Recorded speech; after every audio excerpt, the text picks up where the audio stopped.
Well, they may want to hear about it, but it doesn't seem to be influencing their opinions of the candidates. Clearly, according to a New York Times story, superdelegates, at least the spoke with, are not being influenced by these attacks. And it seems as though the hunger for substantive discussion is sincere. Jonathan, I want to play Howard Dean on MSNBC yesterday talking about deadlines for superdelegates. Take a listen. Sure. I would like to get all the people who vote in the primaries and all the superdelegates to have voted in June, because if that happens, then we'll know who the nominee is.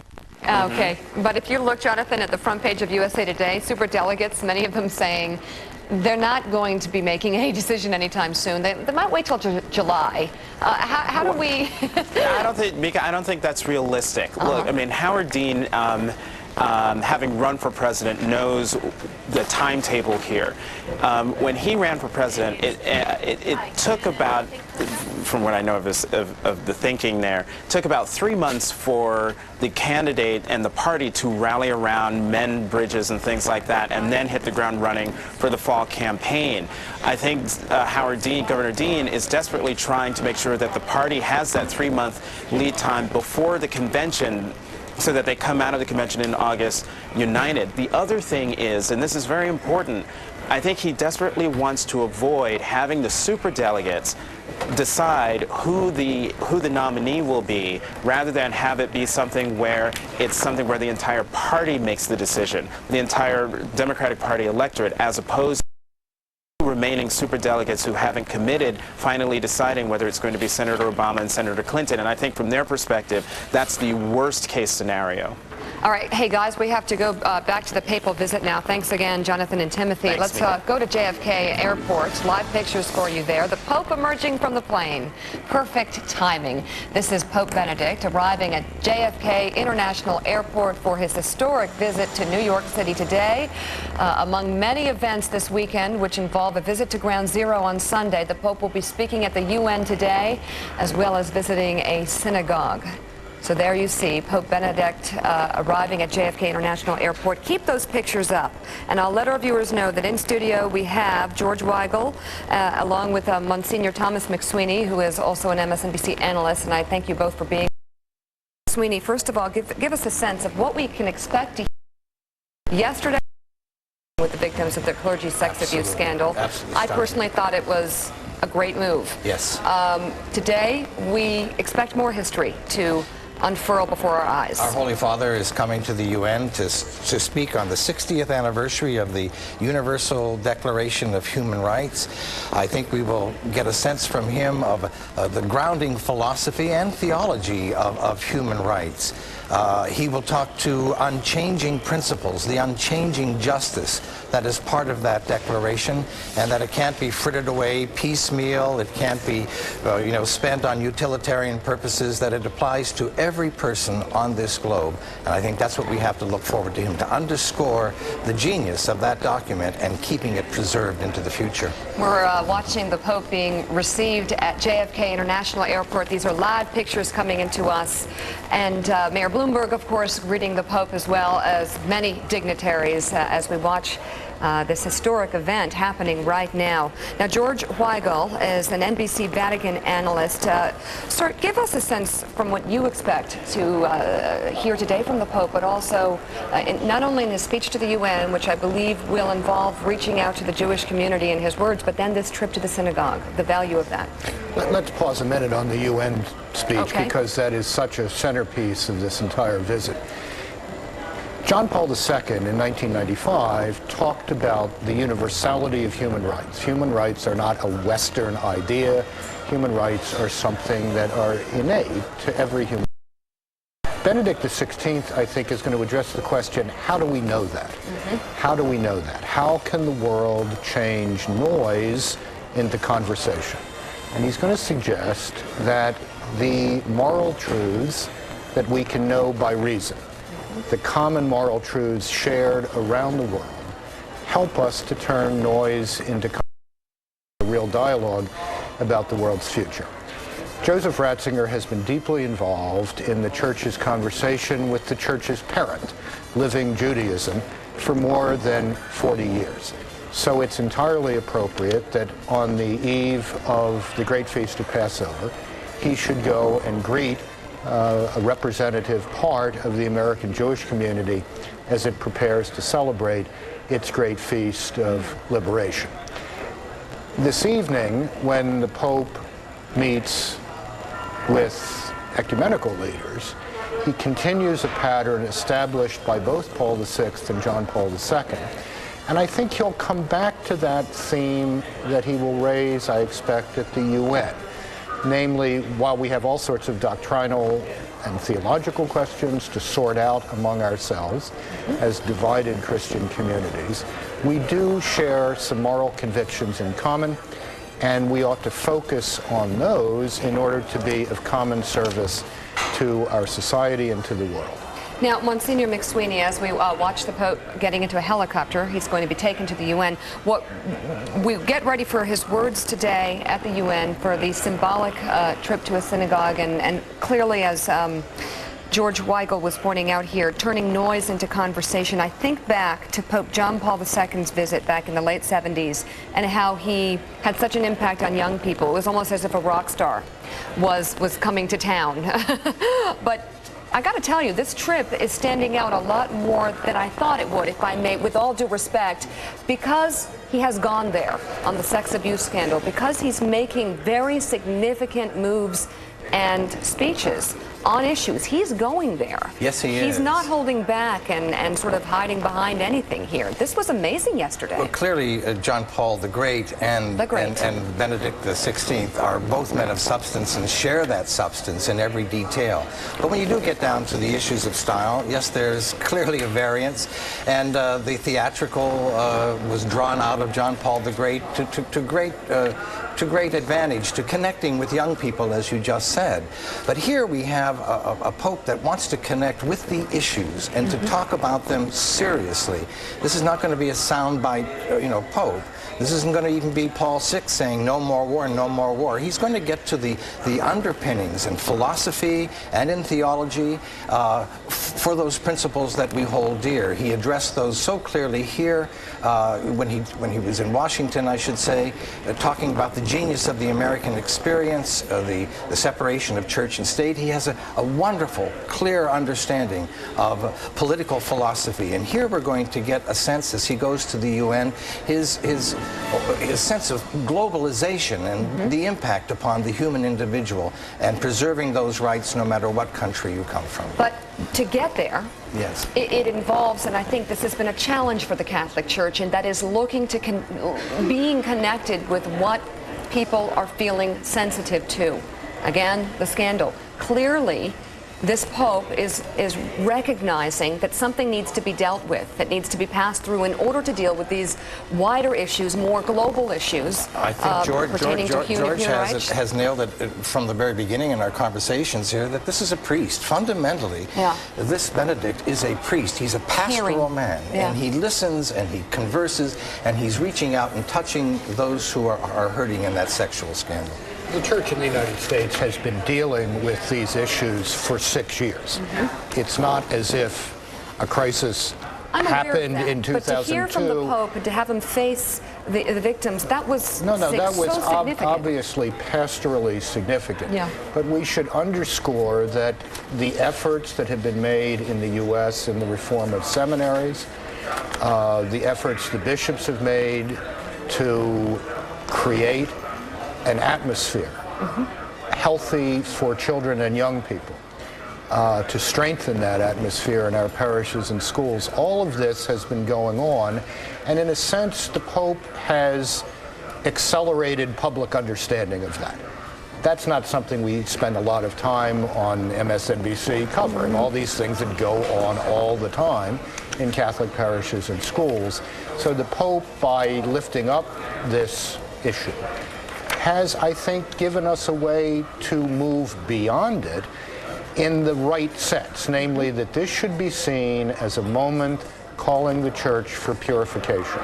Fidelity, fidelity, fidelity That's the answer to a crisis of infidelity, is to deepen our fidelity to the truths of Catholic faith. And George, I think, Micah, you're onto the point there that this Pope, for the first time, spoke to the people when he addressed them. This is the first time the Pope spoke directly to the people about this issue of sexual abuse. And then to engage victims the other day, that is a powerful reaching beyond where we even have been at this point from the Pontiff himself. I could not agree with you more. Monsignor Thomas McSweeney and George Weigel, NBC Vatican analyst, thank you both very much for joining me in the studio. We'll be watching all day long this historic visit by the Pope to New York City. And we should let our viewers know that at 10:30 Eastern Time, NBC nightly news anchor Brian Williams will pick up our coverage. At 11:30 Eastern Time, Brian will lead into the Pope's speech to the UN. That starts at 11:30 Eastern Time here on MSNBC. Full coverage of the papal visit right here on MSNBC. We'll be right back.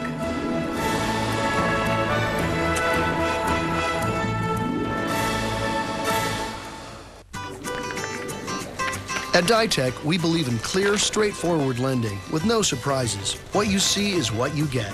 And right now, homeowners can get lower monthly payments by refinancing to a new, low fixed rate of 5.5%. So call Ditech first, and we'll have an approval decision for you in minutes, with no hidden fees or hidden anything. Call 1-866-75-FIXED today. I never thought I would have a heart attack, but I did. You need to talk to your doctor about aspirin. You need to be your own advocate. Be sure to talk to your doctor before you begin an aspirin regimen. You take care of your kids. Now it's time to take care of yourself. You know where? Daddy, can't wait to get my license meets. Can't believe my baby's driving. Oh yeah, I'm there. Got a teen driver? State Farm's Steer Clear program helps them learn safety, and you save cash. Call a State Farm agent today. It's the most traded market in the world, with over $3 trillion traded every day. It's open 24 hours a day, 5 days a week. It's the over-the-counter foreign exchange market at Forex.com. Trade the euro, yen, US dollar, and other currencies. Go to Forex.com/TV10 today, set up a free practice account, and try currency trading risk-free. Then when you're ready, just trade. Forex.com, online currency trading, on your schedule, at your fingertips. Go to Forex.com/TV10. Dave, your phone here. We have to switch to new phone service from Time Warner Cable Business Class. We'll have one provider for all our communications, and we'll save money. Hey, Lisa. My phone's talking to me. Go ahead, tell her. You know one provider, phone and internet on one easy bill? Local dedicated support? Seriously, Dave, you need some time off. Yeah, after you switch. Thanks for the help. Switch to new phone service from Time Warner Cable Business Class today. Discover a world of travel and leisure at Time Warner Digital Cable's Journey TV, free on demand. The TV destination to plan your vacation. It's fun and easy.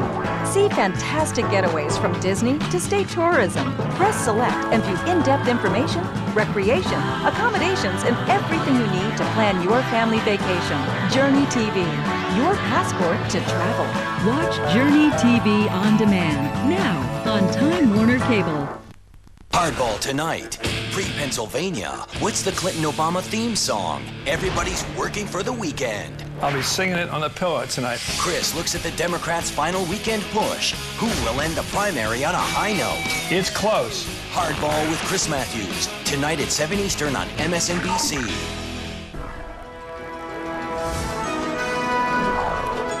Welcome back to MSNBC, the place for politics. Finally, you can count the days until the Pennsylvania primary. This is, 4 days away after 5 weeks of nonstop campaigning. Today, the ad war continues with a new ad launched by a pro-Obama group. This one features blue-collar workers on how much it costs to fill up their pickup trucks.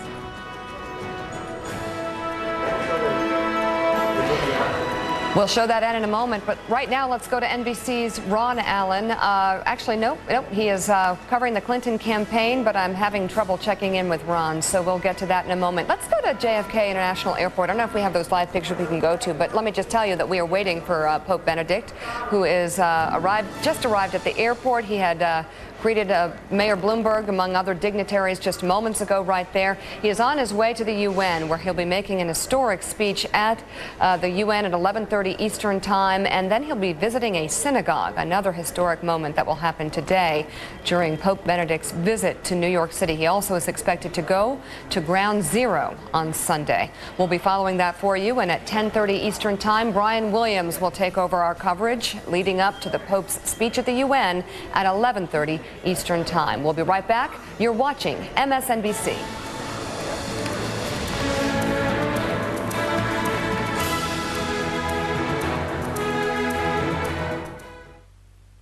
Tonight, it's Countdown's weekend campaign forecast. With Pennsylvania heating up between Clinton and Obama, Keith asks, will their attacks cool off by Monday, or will it keep raining negativity? Not literally, mind you.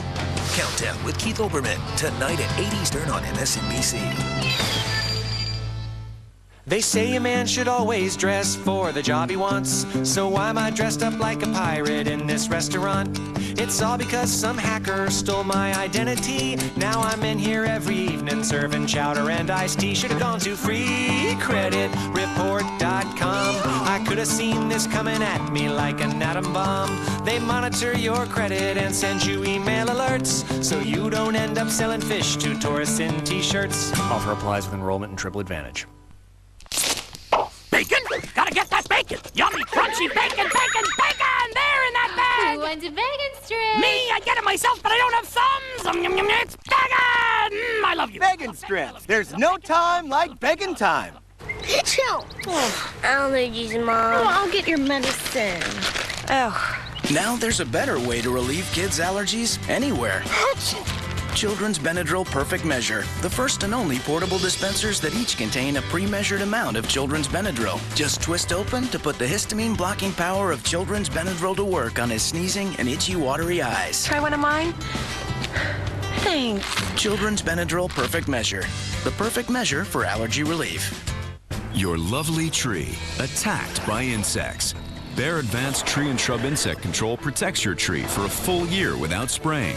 And now try Protect and Feed formulas. At Bayer Advanced, we don't hate bugs, we just love trees. If anyone depends on you, listen to this important message. 3 out of 4 Americans know they need life insurance, and many who have it know they don't have enough. Sound like you? How would your family get by without you? Would they lose their home or their dreams of a good education? They don't have to.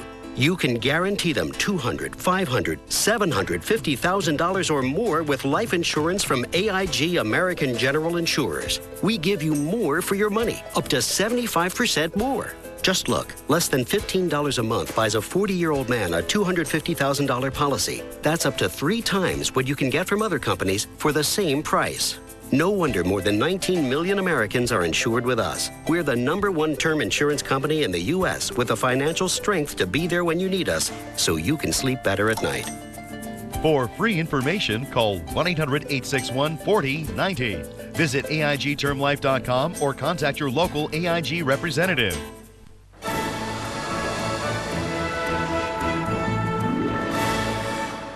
Pope Benedict XVI is in New York at this hour, arriving only minutes ago at 11:30 a.m. Eastern. The Pope will become the 3rd pontiff to address the United Nations General Assembly.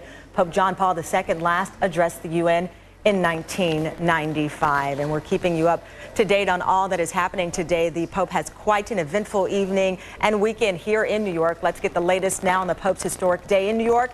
The day starts with, of course, as I mentioned, a big visit with the UN. 7 events total on the agenda. NBC's Rahema Ellis has been live outside the UN all morning long. And Rahema, of course, the UN visit leads the list of things on the Pope's agenda. But the Pope will also make history with a visit to a synagogue.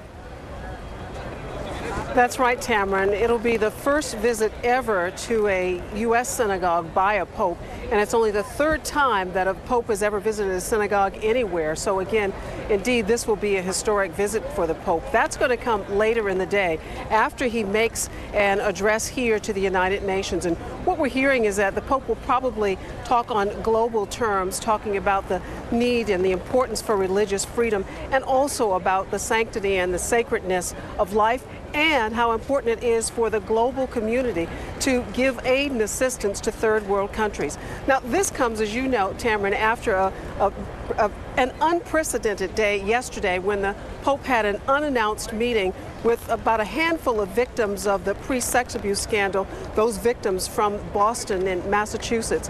And from what we're hearing, it was a very moving time, that several of them wept, and one of them even put his hand on the Pope and said, you know, you have a cancer in your flock. And many of them saying that they feel that that the Pope was indeed touched by all of this.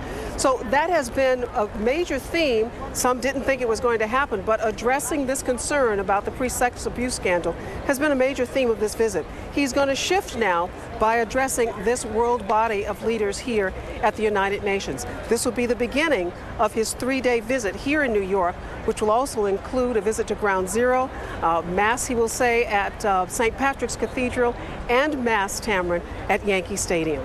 And Rahema, with all of the traveling that the Pope is doing throughout New York, the security is incredible, to say the least. Tell us more about the security measures in place. It's really tight. It's in many ways, it's like what happens here in New York when there is a meeting of the General Assembly and President of the United States, in this case it would have been President Bush, who comes into town. All the streets in the surrounding area are blocked off. You can't get in, you can't get out with the vehicle. Rahema, I'm sorry to interrupt you just for a second. We want to tell the audience that this is the helicopter carrying the Pope. It's landing now at the Wall Street heliport. I'm sorry again to interrupt, Rahema. Please continue about the security. Absolutely. He is on a very tight schedule. It's almost a TikTok kind of schedule for him, Tamron, and he seems to be holding pretty true to that schedule. There is lots of security, much that we can see, but authorities tell us there's even so much more we can't see in terms of undercover officers. There are dogs, K9 units, all kinds of security measures from the air to the land, and even what's happening on the water to make certain that this Pope is safe during his visit here to New York. Tamron? And Rahema, more on the address expected to be given by the Pope. As I mentioned, Pope John Paul addressed the UN back in 1995, and the Pope now shifting his attention to the international community. Any more details on what he is expected to say and perhaps the lasting impact of what he will say today? Well, his speech is embargoed until he actually presents it to the members at the United Nations. But those who are very familiar with the Pope are saying, again, it's going to be broad global themes, the themes of the importance of religious freedom, the importance of the sanctity of life and the sacredness of life, and also how important it is for developed nations to reach out to those countries of the world, the third world countries, getting assistance from the first world countries, if you will, in order to make certain that their development is something that is steady and continue, and that those countries might now have an opportunity to thrive. That's what he's going to focus on, we're told. And Rahema, of course, I know you can't see the vantage point that we're looking at, but the helicopter, again, carrying Pope Benedict XVI has just landed at the heliport, Wall Street heliport there. Do we know any more just about the juxtapose of getting him to where he will give that address today, here shortly? Well, when he lands at the heliport down on Wall Street, then they will have a motorcade that will bring the Pope from there up here. It will be behind me that the Pope's motorcade will enter to the front of the United Nations, and he'll go to the Secretariat building. It is the taller building you can see behind me where the Secretary General meets. He will meet with the Secretary General before he goes into the Great Assembly Room in Tamron, and that's where he's going to address the delegates. And lots of invited guests. Some of them are streaming into this area now. Lots of security at the entrance points, and I was there just a few moments ago, and if you don't have even the right color ticket, you can't get in through this gate. They're making people walk even further down. Again, it's part of the tight security measures that they've got in place here. All right, thank you very much, Rahema. And our special coverage of the Pope's address to the United Nations begins in less than a half hour, hosted by NBC nightly news anchor Brian Williams. The Pope's address scheduled to begin at 11:30 a.m. Eastern. We'll have it for you right here on MSNBC. And breaking news we're following this morning, a rare earthquake rattles the Midwest. It hit just after 5:30 Eastern time this morning. The moderate magnitude 5.2 quake was centered near the town of West Salem, Illinois. It was felt as far away as Chicago. That's about 230 miles from the epicenter. Even people in Cincinnati and Milwaukee, 350 miles from West Salem, say they felt the tremors. It caught a local news team certainly a little off guard live. Well, we're in for another warm day in the tri-state, but it sounds like some rain is on the way. Byron? Yes, we're hearing some shaking here. It sounds like we have an earthquake here, so I'll have to check that out here. Again, I'm just guessing, or maybe we had some brief gusty one.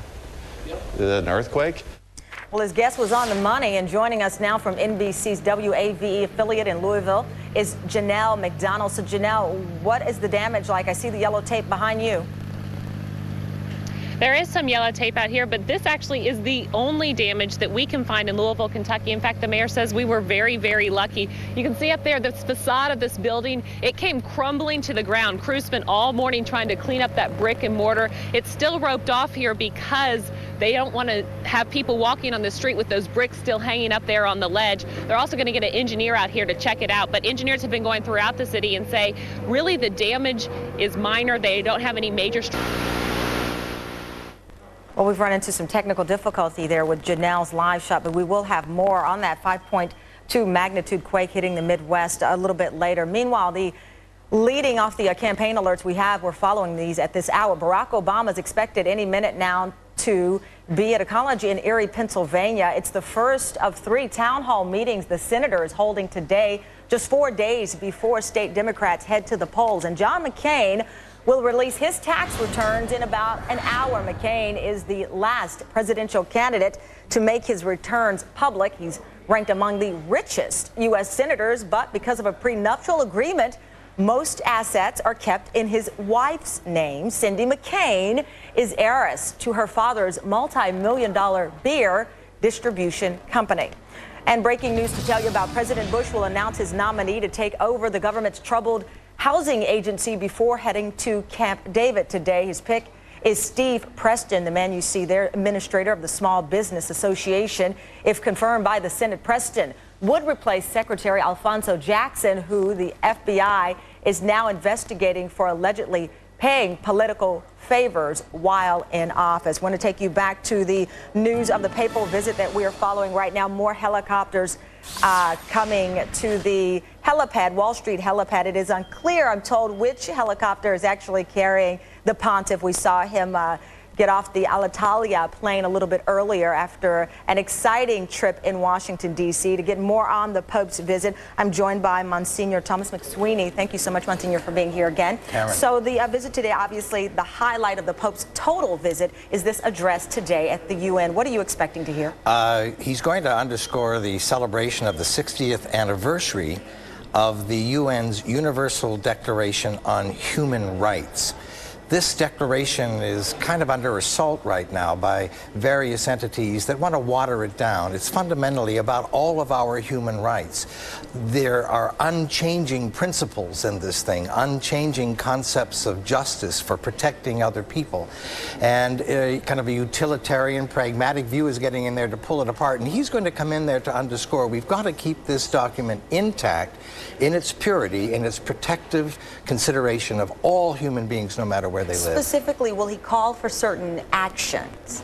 Or action? He will not. I don't suspect that he's going to get into specific geographical regions and so forth. I understand that he may mention Africa as definitely a marginalized continent when it comes to getting the kind of help and assistance that it needs and protection for the weak there.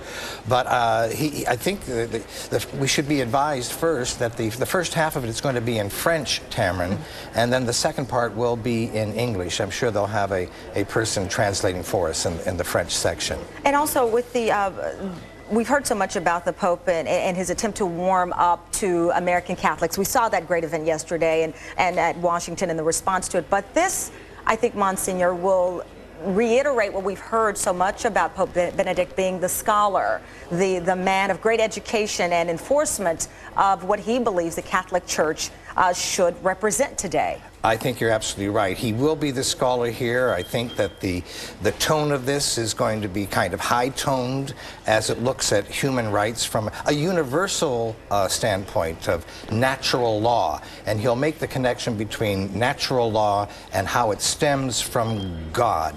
And so it is going to be kind of a scholarly, if you will, a seminar on the philosophic and hopefully theological underpinnings of this Declaration on Human Rights. And after John Paul in '95 gave a similar speech on calling on the world to hold up to their responsibility, in his words at the time, will there be comparisons, you believe? And is the Pope Benedict aware of the possible comparisons and the follow-up to what Pope John Paul let off at? John Paul the Great and, of course, Benedict XVI are both of the same substance. They are absolutely on the same page.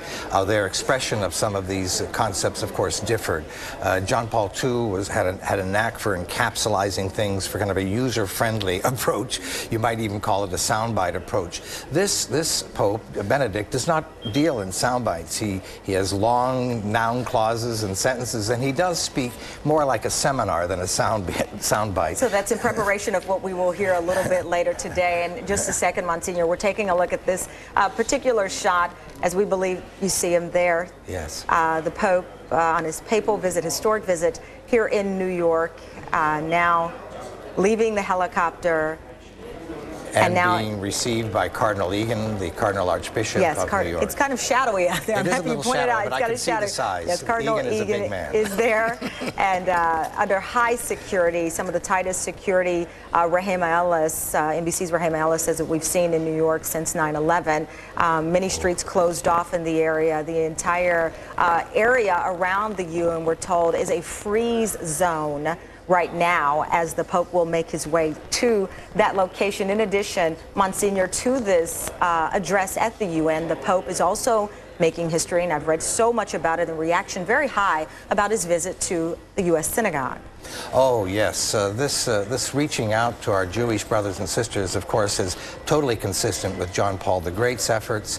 There have been some kind of rocky bumps along the road, but there's a great understanding at all levels between our Jewish brothers and sisters and the Catholic leadership that there's a full embrace, and that will be clearly in evidence in the streets of New York. All right, well, we're going to go to the break as the Pope makes his way away from this helipad onto the UN for his address shortly. Again, as a reminder, NBC nightly news anchor Brian Williams will take over our coverage at 10:30 today. We'll be right back, 10:30 Eastern time, I should point out. We will be right back with more news here on MSNBC.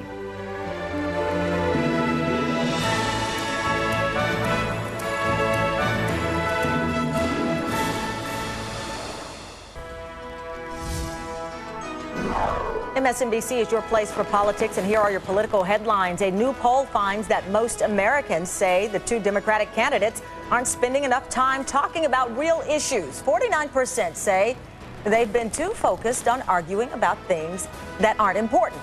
And New York City Mayor Michael Bloomberg says he wants, quote, an adult in the White House, and insists his endorsement will go to the most straight-talking candidate.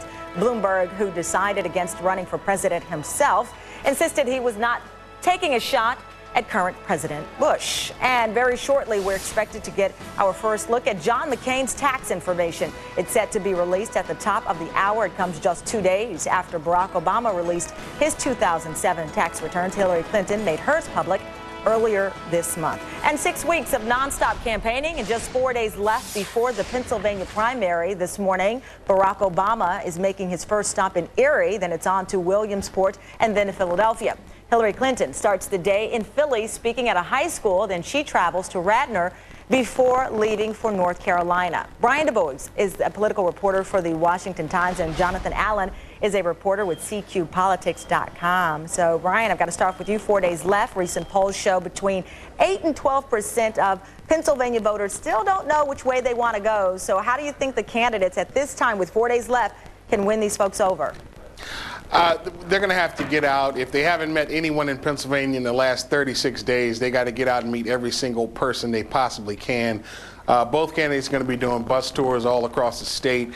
And it's interesting in the polls you mentioned, you know, I saw an American Research Group poll that had Clinton up by 20 percentage points.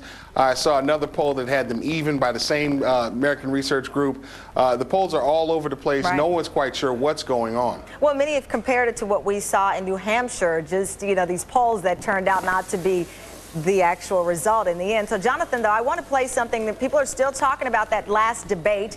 Barack Obama and Bill Clinton both giving their commentary, Jonathan, on what happened. Let's take a listen. It took us 45 minutes before we even started talking about a single issue that matters to the American people. 45 minutes before we heard about health care, 45 minutes before we heard about Iraq, 45 minutes before we heard about jobs, 45 minutes before we heard about gas prices. When I watched that debate last night, I got kind of tickled. When the other guy, after the campaign, her opponents was, all the people working were saying, oh, this is so negative, why are they doing this? Well, they've been beating up on her for 15 months. I didn't hear her whining when he said she was untruthful in Iowa. I called her the senator from Punjab. Okay, so it's the debate, Jonathan, that won't go away, but it sounds like from some of these polls, voters wish it would go away and that these candidates would start talking about the issue. What do you think is happening here? Well, I think there are a couple things going on here. Number one, I think there are actually a lot of issues discussed in that debate. We heard about taxes. We heard about Iran policy. We heard a little bit about global warming, about Second Amendment rights. So, I mean, we heard a lot of issues, but what's going on here is now a fight about this debate, and I think Senator Obama is best advised over the next couple of days to try to get back on track and not focus so much on what happened in this debate. He's got a real danger zone here of getting bogged down in the exact type of politics that he's been saying he doesn't like and that he's been trying to appeal to voters on. That said, if they don't think these are issues that were discussed in this debate the other night, they're not talking to the same Pennsylvania voters that I have been traveling across the state interviewing people. I heard the flag issue brought up long before the Jeremiah Wright issue came up. These are things that voters are talking about. It doesn't mean all voters are going to vote on that. Everybody votes on something different. Right. But they are things that people are wondering about, and they want to see how candidates deal with crisis, and this is part of the campaign. I think that the distraction for Senator Obama is not these questions, but now this discussion of the debate. Getting on a bus tour is probably a good idea for him right now. All right, Brian, Jonathan, thank you for your time. We want to take you back, though, Thank you, Tamara. to this breaking news we're following this morning. A rare earthquake rattles the Midwest. The magnitude 5.2 quake centered near the town of West Salem, Illinois. It was felt as far away as 350 miles from the epicenter. NBC Weather Plus meteorologist Jackie Moretsky is here with us with the latest, and a lot of stories coming out about how the tremors were felt, as we mentioned, Jackie, all the way up to Chicago, Indiana. Chicago, Cincinnati, it was felt in Michigan, in fact, as far north and west as South Dakota. And you're right, Tamron, it was rare. However, there are two seismic zones in this region. This occurred in the Wabash Valley zone, southeastern Illinois, southwestern Indiana, and it was a 5.2. Now, typically on the Richter scale, up to about 5.4, maybe 5.5. Usually there isn't much structural damage. It's once you get up to 6.1 and higher on the Richter scale, that's when we're looking at significant structural damage. So no major injuries reported. It is important to note, though, that in this region, a lot of evidence suggests, scientists have been researching, that in the past, many moons ago, there was a 7.0 magnitude earthquake, which is major. So that just indicates to us, Tamron, that it can happen in this region, just to make things a little shakier for our friends in the heartland. All right, thank you very much, Jackie. Sure. We'll check back in with those folks in the heartland, I'm sure, a little bit later. In the meantime, take a look at this video. That is not something you want to see. This is happening in Japan. Sparks flew from the wheels of a Japanese passenger plane as it made an emergency landing in southern Japan. The plane reported problems with its landing gear shortly after takeoff. None of the 141 passengers on that pretty scary flight were injured.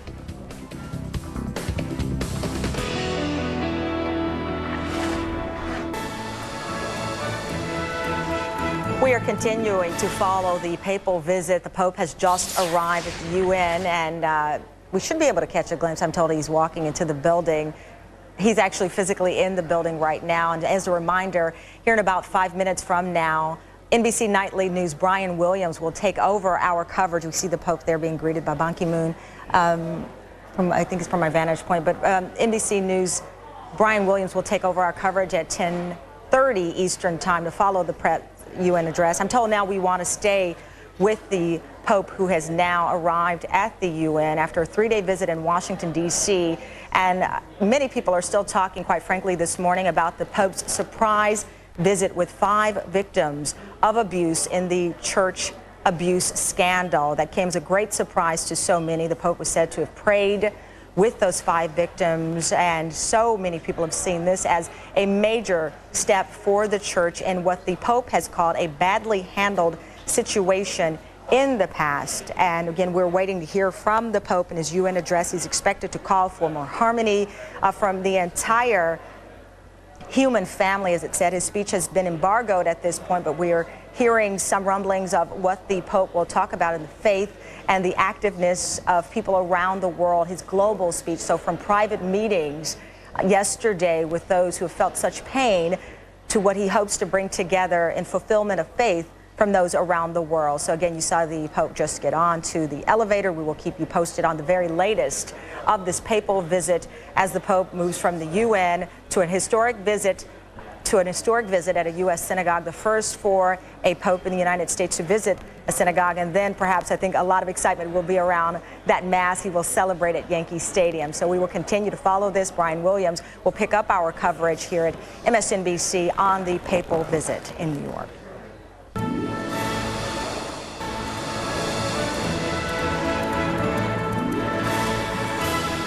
From New York, good morning. And at this hour, the Pope is inside the United Nations, where for the 3rd time in history today, a Pope will address that body. These pictures from moments ago. He's just been on New York soil for a short time, having flown up from Washington, D.C. on board his Alitalia jet, landed at John F. Kennedy Airport, and then helicoptered as part of a flotilla of helicopters across to Manhattan Island.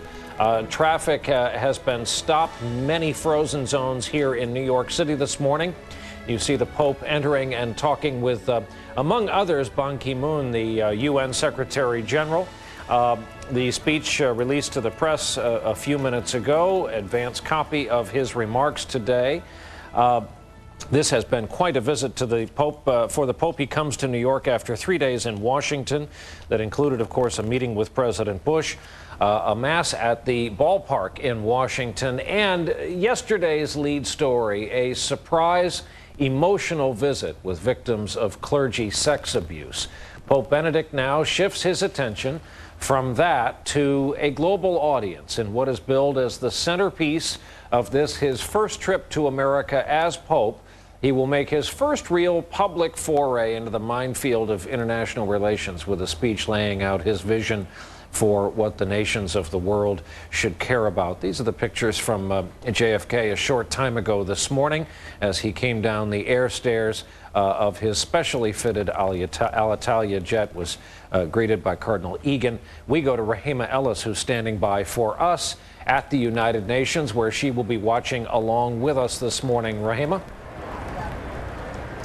Brian, good morning. It is a historic visit for the Pope, I should say, here to the United Nations. And as you point out, he's going to shift somewhat now and talk on more broad and global themes, much about the need for religious freedom, about the sanctity and the sacredness of life, and also about the importance of what he would call first world or developed nations, if you will, providing aid and comfort to those countries that are called third world or developing nations. One of them that is mentioned in terms of nations, he speaks specifically in this speech about Africa and the world's need to assist Africa as it goes about its development. You pointed out, Brian, this is a really sharp departure from what happened yesterday, which was the major news, and that was unprecedented, that the Pope would have this audience with a handful of victims of the priest sex scandal, many of them who had wanted to meet with the Pope so long ago, shortly after the scandal broke. Some had tried to have an audience with Pope John Paul, but that did not happen. So for this to happen, it was a big surprise to many people. There was openly weeping, we are told, from the meeting. It lasted about 25 minutes.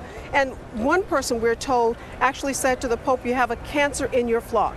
And the response, we're told, was that the Pope responded saying he understood and that he would try to do something about it. What exactly, we don't know. But again, an unprecedented meeting that he would go so far as to have this audience with a handful of these victims in a scandal, Brian, as you know, that really has touched just about every diocese in America because of the alleged abuses. Some 11,000 alleged victims, including some 4,400 priests, over 50 years of this kind of scandal that broke back, I think it was in 2002. So now here we are today, the fourth day of his visit to the United States. He'll be spending 3 days here in New York, starting here at the United Nations, where so many people have gathered. They've been fortunate enough to get these tickets, Brian, to come in to be in the audience as the Pope addresses the United Nations in the great General Assembly Hall. And he is really on schedule. This is something that should be said about this Pope. He was scheduled to arrive here at 10:45. He's about 10 or so minutes early. And he's having an audience right now with the Secretary General up in the Secretariat building. There'll be lots of photographs and signing of books. And then he will come down into the Great Hall and address the United Nations. Brian? All right, Rahima Ellis, thanks. Rahima, while you were speaking, it's hard sometimes to discern live pictures from tape turnaround from just a few minutes ago, but this is indeed the live scene with UN Secretary General Ban Ki-moon. He's been in that job just a few months and is really still an enigma to many of those looking on, non-UN types in the world community, greeting the Pope, showing him around, showing him past pictures of past Secretaries General with visiting popes, in fact, to New York, to the UN. We want to bring into this conversation, having mentioned that the Washington leg of this trip turned so crucial for Pope Benedict, our own Tim Russert, who in addition to his duties as Washington bureau chief, moderator of Meet the Press for NBC News, participated in a private audience of just 10 people with the Pope yesterday afternoon. Tim, describe that scene. Well, we were at Catholic University, Brian. The Pope was there to address Catholic educators on the state of Catholic education. And prior to that, a small group was led to a side room where the Pope came in and had a chance to express greetings to each of us and gave us a small little memento of his visit to the United States. I very much wanted an interview with the Pope, and I got a blessing, which I think in the long run is probably worth a lot more. I certainly hope so. But I had first met him when he was Cardinal Joseph Ratzinger back in 1985 in a much different role. And listening to you and Rahima, I am quite taken by this Pope's willingness to tackle this whole issue of sexual abuse. Back in 2002, he had been critical of the media for reporting on it. But since that time, he has actually reviewed a lot of the files personally, and it has had a profound impact on him. And for him to talk about this on the way over on his plane and then meet with the victims yesterday is a real indication that in the vernacular, he gets it and understands that this crisis, which has really had a profound impact on the church and on the priesthood, had to be dealt with by the Pope himself. And that's why I think he's putting so much focus on it. And Tim, as more proof that even we can be silenced in the presence of the right figure, I want to quote our friend Wolf Blitzer, who was there yesterday to meet the Pope. Quote, I didn't ask him a question, and I listened carefully, and Tim Russert, if you can believe it, was even more polite and even more stunned and silent than I was. I think the two of us did not embarrass our profession, our news business. We just stood there and we watched and we did what we were told.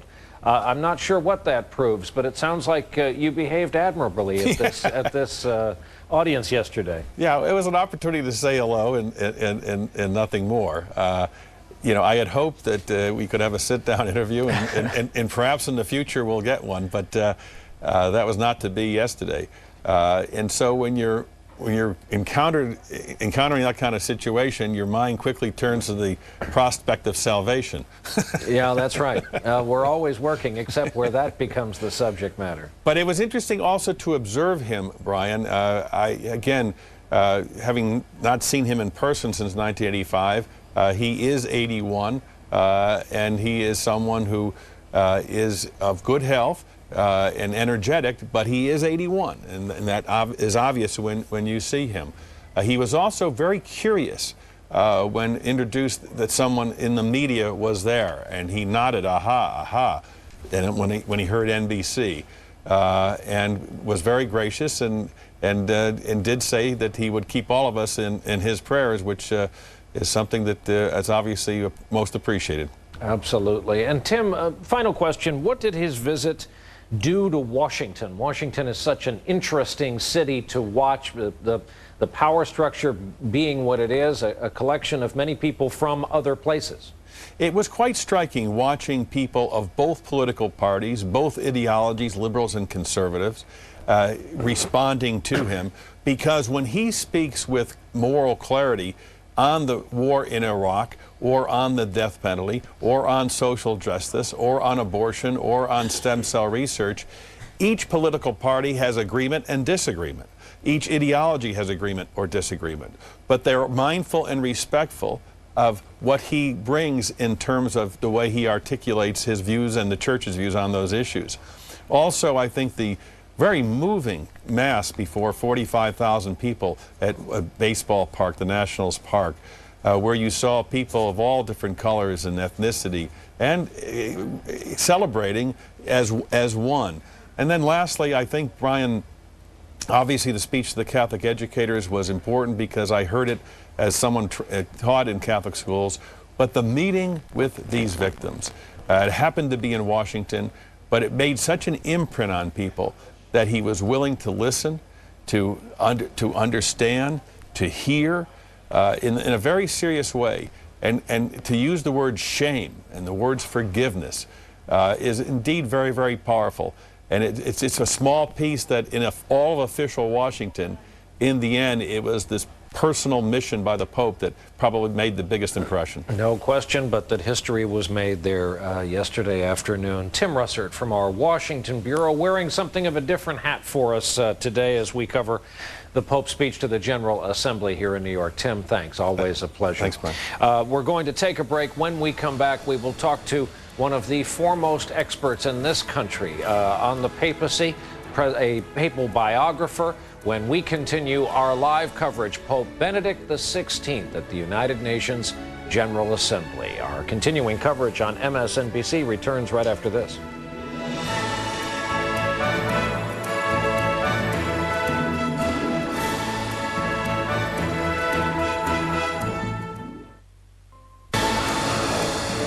The United Nations on the east side of Manhattan. Inside, Pope Benedict XVI prepares to address the General Assembly.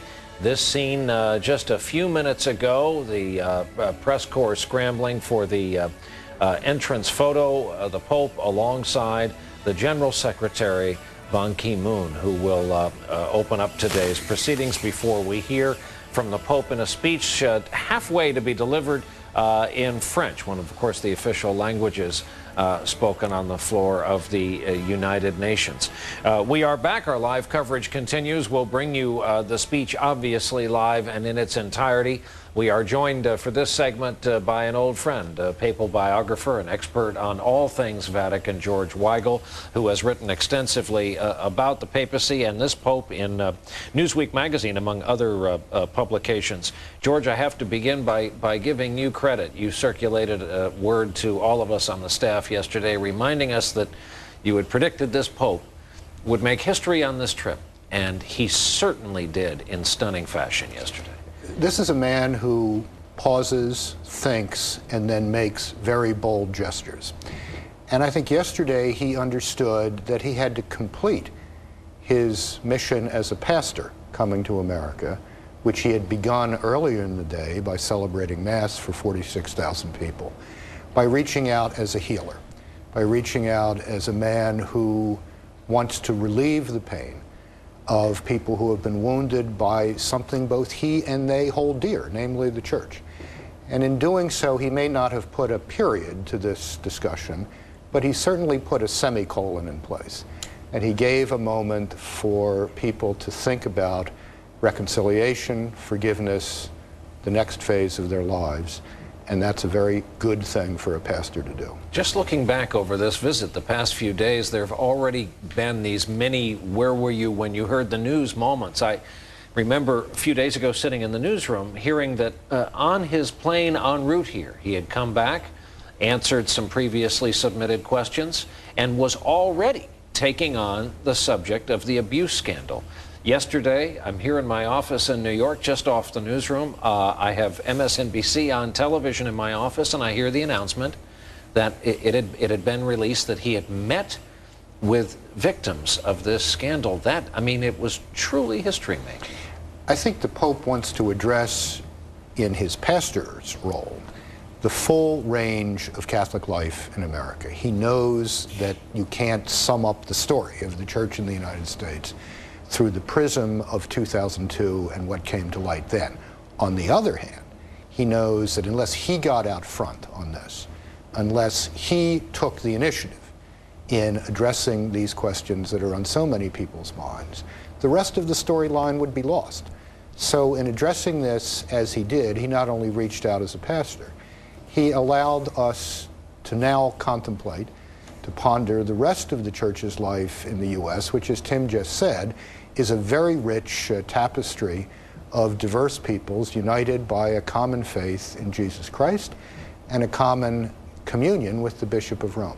His speech at the baseball stadium in Washington, the quote that may live on in the minds of a lot of people who watch the coverage was, "Please love your priest." And since you're one of the great living experts on John Paul II, did the scandal in the United States come along too late in his life, his activist papacy? Was he just an old man who did not perhaps grasp the magnitude of it by the time it happened? Is that what happened? I think the entire Vatican, Brian, was about 3 to 4 months behind the curve during all of 2002. But by April, when John Paul had finally gotten the information he needed, he moved very quickly to call the cardinals of the United States to Rome. There was a dramatic statement at that point that the abuse of the young has no place in the Church. I think it was very difficult for both of these men, John Paul II and Joseph Ratzinger, who after all are of a different generation, grew up in a different time, different places, men who deeply loved the priesthood, who never, in the case of Ratzinger, wanted to be anything other than a priest his whole life. It was hard for them to grasp that some men could so disfigure, if you will, the iconography of their priesthood. It was a deep wound for John Paul II. We talked about this personally right up until the end of his life. Our last meeting was 2 weeks before Christmas 2004, and he wanted to know how I thought things were going, whether people had rallied to the defense of the good priests they know, whether I thought the bishops of the United States had acted with sufficient boldness on this. So it was very much on his mind. George Weigel, who will be of counsel to us in our coverage as we go on throughout the day. We'll take a break. Again, we're awaiting the Pope's remarks to the United Nations General Assembly. When we come back, what this Pope's visit has done to Washington, has done to New York thus far early in this day, and the discussion of religion in our very religious nation.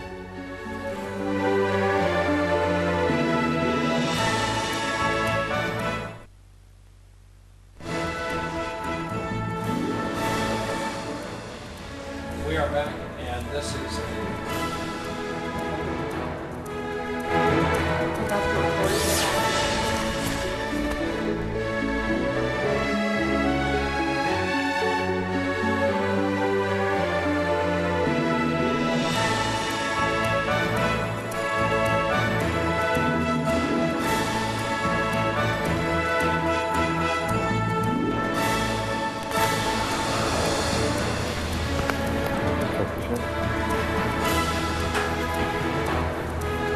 all the things.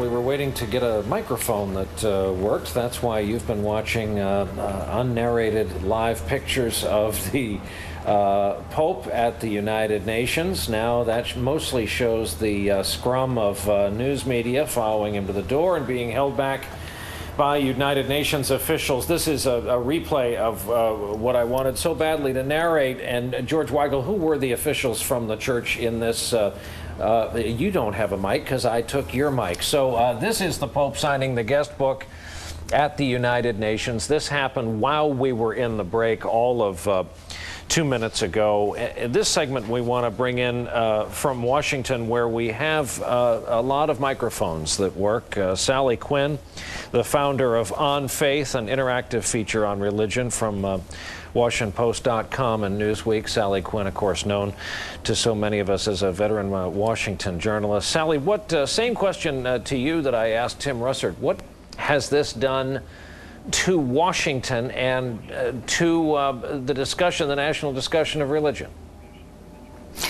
You know, this is an interesting moment. It's sort of a pivotal moment in Washington about religion, because up until recently, you never talked about religion in Washington. You could talk about politics, that was okay. But religion was, I remember a Washington hostess once saying to me, "Darling, it is simply not done. We don't talk about religion here at in Washington dinner parties." Suddenly, religion is everywhere, and religion has played a huge role in this national campaign, and it's also played a huge role in foreign policy. So everyone is now focused on religion as an issue, and having the Pope come here with so many different issues to address, not just the sexual abuse scandal, but clearly his views on the war in Iraq. I don't know whether he'll talk about that today at the UN, but it's something that he and the president did discuss the other day. The role of Islam and the Pope's attitude toward Islam, and some of the relationships that he's had with some Islamic scholars and leaders recently, the role of the Pope and Jews, his role and attitude toward Israel and the peace process, his role toward women, his role toward education.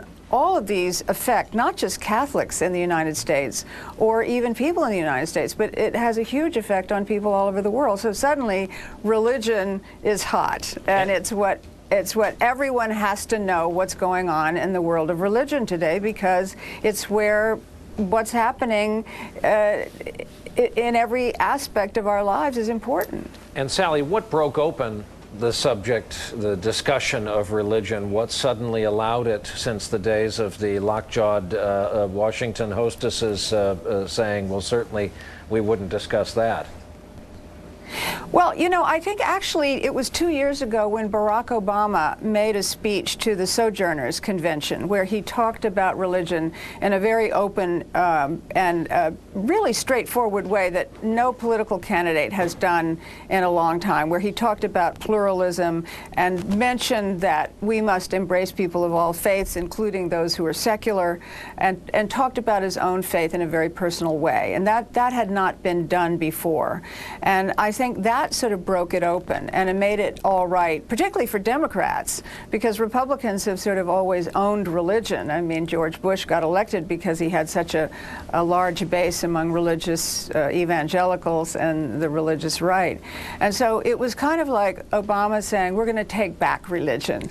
And since then, it made it acceptable. The other night at the Compassion Forum in Harrisburg, there was a discussion. My co-moderator on Faith, John Meacham, was the moderator, where Hillary Clinton and Barack Obama separately each spoke about their own faith for about 45 minutes. This was extraordinary. It was unprecedented.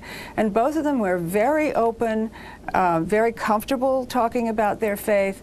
And I had never seen anything quite like it before in any campaign that I've ever watched.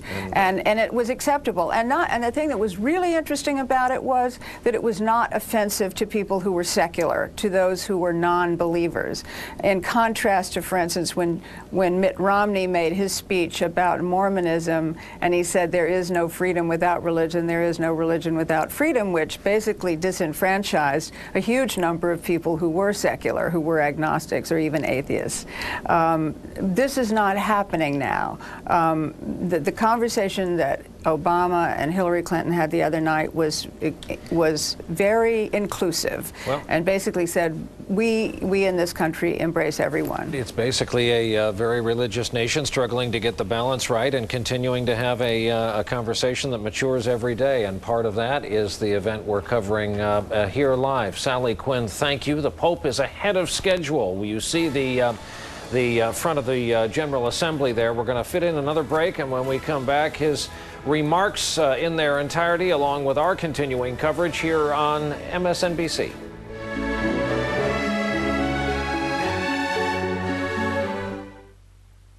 MSNBC Business Travel Forecast is brought to you by Pella Windows. With your Friday Business Travelers Forecast, Weather Plus meteorologist Todd Santos here looking at trouble spots across the central U.S. from St. Louis up to Chicago and even down through New Orleans during the daytime. Good chance for some widespread showers and thunderstorms. Meanwhile, quiet across the East Coast. The West Coast fairly quiet as well, with the exception of Seattle. Chance for a few isolated showers, especially later on today. Meanwhile, Atlanta looking good. Boston coming in at 74. Look for some warmer numbers. Check out New York coming in at 80 today, 89 in Phoenix, even D.C. right over that 80-degree mark.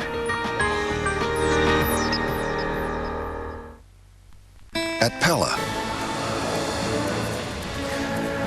We are back as we continue to cover the Pope's visit to this country, specifically to the city of New York and the General Assembly of the United Nations. And my thanks for those who have emailed in to correct me. I've been apparently referring to the Secretary General of the United Nations as the General Secretary, and those who know world politics know there is a difference, and has been for those of us who certainly survived the Cold War. We're back. You see the chamber. The Pope Benedict XVI on his visit to New York today has been running ahead of schedule, but the UN usually tries to wait and keep the scheduled events on time for the various media outlets planning to cover them at that time. We're joined by another old friend here in our New York studio, Stephen Week, who lived in Rome for so long for NBC News and has covered the modern-day Vatican. Stephen, you and I have not, having first met you in Rome during Pope John Paul II, I'm so curious to see how you observe this Pope, this visit to the United States, and yesterday's history-making event. Absolutely history-making, and I think it's very telling that he chose to take counsel from the American cardinals and to take direction from those who advised him on what it was like here in America, rather than to listen to the more conservative voices and some of the Italian voices that were more reluctant to take the scandal, the abuse scandal, so seriously. So he definitely made a big impression. I think a lot of us who've been watching for many years, like George, were concerned about the extent to which he would address the scandal, how much he would talk about it. And he really, really took the bull by the horns and talked about it every day, finally culminating with that great meeting, which we can't see, but we understand was so emotional with the victims. George has been telling us in his advance writings and remarks that this man had a great capacity for surprise. He mentions the topic coming over on the plane on his way here. He mentions it in a speech text. We thought maybe there would be one mention in one set of remarks, and then out of nowhere, not on anyone's schedule, we learn in this bulletin yesterday the meeting had taken place. Right. Now, the Vatican has been known for many years, and part of its mystique is the secrecy. You know, some say it taught the Kremlin how to do business because of its means and its ways. And this was definitely one example of that. When they don't want you to know about something, you don't. And this was worked on for 5 weeks by the Cardinal in Boston, and the victims were brought down to Washington. They met inside the private chapel, inside the embassy, the residence of the Vatican ambassador to Washington, D.C. It was a real secret. And what, you know, as you look at him, what do you think that you know about him that Americans are kind of slowly finding out, the personal attributes of this man that guide him? That he's an extremely deep thinker, and he's extremely poised. When you hear him speak, if you pay attention, you see that everything progresses in an extremely logical and rational manner, step by step. So he's somebody who thinks things out, even though he doesn't have, as we were used to with John Paul, the big, dramatic, strong gesture that marked that papacy. He's a very different man. He's very quiet, but very thoughtful and extremely intelligent. And George Weigel, same question to you. Look, some of the advanced press billing in this country, where they're not as polite as the Vatican press corps is sometimes, kind of painted this guy as the competent regional manager who was going to come in, get the books back online, and kind of crack the whip and be the taskmaster. But he has shown on this visit to be a man capable of the broad gesture. Brian, you may remember 3 years ago when we were covering the election of Pope Benedict XVI. I believe I said at the time, I think this man I've known for 20-some years, well, 17 years at that point, has finally been liberated to be himself. For 22 years, he had, at the request of John Paul II, played the role of guardian of orthodoxy. It was not an easy role for a man who is basically a gentle spirit, who's essentially a professor, and who's a man of conversation and argument. Now he had been liberated, I thought, to be himself, and the world was going to see exactly the characteristics that Stephen just described. And I think the UN will see that today. I think we're going to see Professor Ratzinger a bit more at the UN than we saw the pastor, Benedict XVI, in Washington. And George, give us a brief history of popes at the UN. There have been 4 of these addresses, Paul VI in 65, John Paul II in 79, John Paul II in 1995, and now Benedict XVI. I think one way to divide these up is that the first 2 were Cold War addresses. Addresses to a world deeply divided into 2 camps. Paul VI speaking just 2 years after the Cuban Missile Crisis, 3 years after the Cuban Missile Crisis. John Paul II pounding on the theme of religious freedom as the first of human rights, while communist country delegates were squirming at the UN. The 1995 was a post-Cold War address. There was confusion about the idea of human rights. Where were we going? Yeah, are human rights universal? Is this some crazy Western idea that the West is trying to impose on the whole world? John Paul II defended the universality of human rights as something we can know by reason, that everybody can know this. Nobody gets a pass on basic human rights. I think my suspicion is that Benedict XVI will pick up on that theme today and try to explain that human rights need a foundation. You've got to ground these ideas in something secure.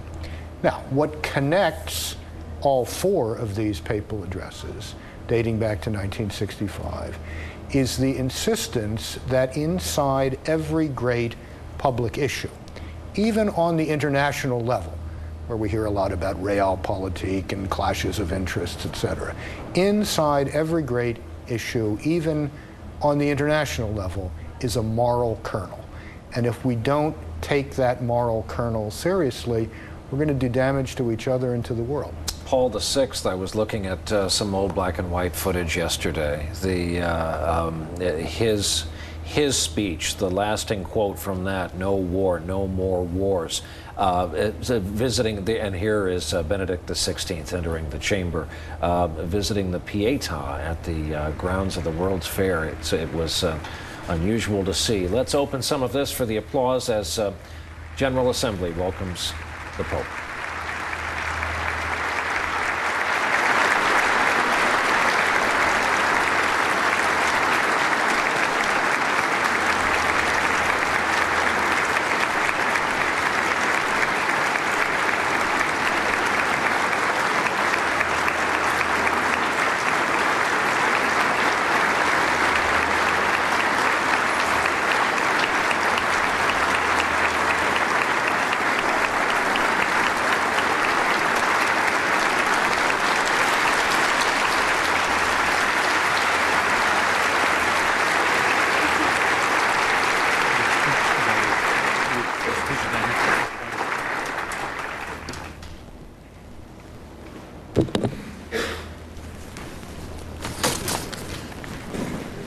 Your Holiness,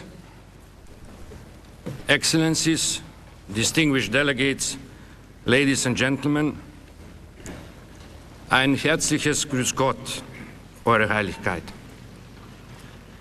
It is an immense honor for me as the President of the United Nations General Assembly to welcome the head of the Roman Catholic Church, His Holiness Pope Benedict XVI.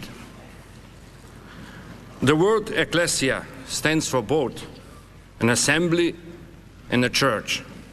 Therefore, Your Holiness, allow me to express my sincere feelings of appreciation on behalf of the peoples of the United Nations Ecclesia towards you as the Supreme Shepherd of all Catholics.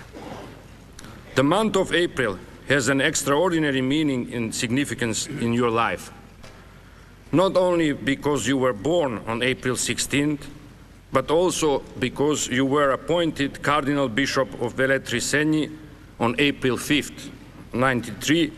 You were elected Bishop of Rome on April 19, 2005, and your pontificate started on April 24, 2005. So, Your Holiness, happy birthday and happy anniversary.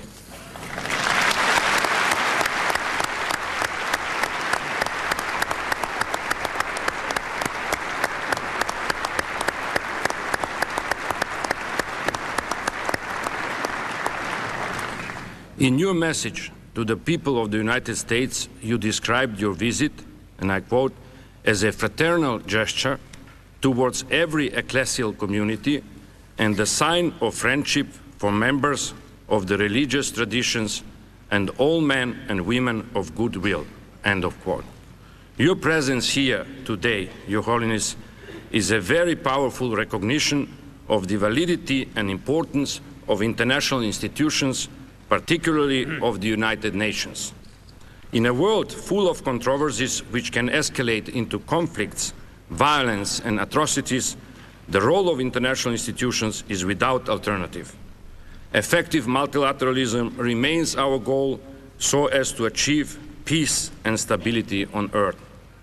I am deeply convinced that the United Nations can count on your full support as the Holy Father of the Catholic community, a community of more than 1 billion people, in promoting a profound dialogue between cultures, peoples, nations, and religions. Excellencies, the visit of His Holiness Pope Benedict XVI to the United Nations provides a unique occasion to remind ourselves of our noble mission as it is set out in the Charter, and I quote, to reaffirm faith in fundamental human rights, in the dignity and worth of the human person, in the equal right of men and women and of nations large and small, to practice tolerance and live together in peace with one another as good neighbors. 4, tolerance is the foundation of freedom of the individual, including freedom of faith. Your Holiness, the essence of the United Nations agenda is development for all, based on equity and equality of all persons, as well as on global partnership. That makes the United Nations so valuable. A strong developmental agenda based on novel approaches to financing for development, environmental protection, and achieving the Millennium Development Goals is a high priority for the United Nations on the decades to come.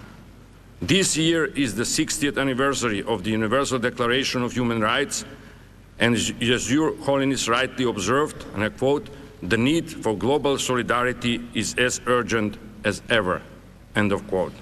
The Declaration embodies the higher virtues of the human family.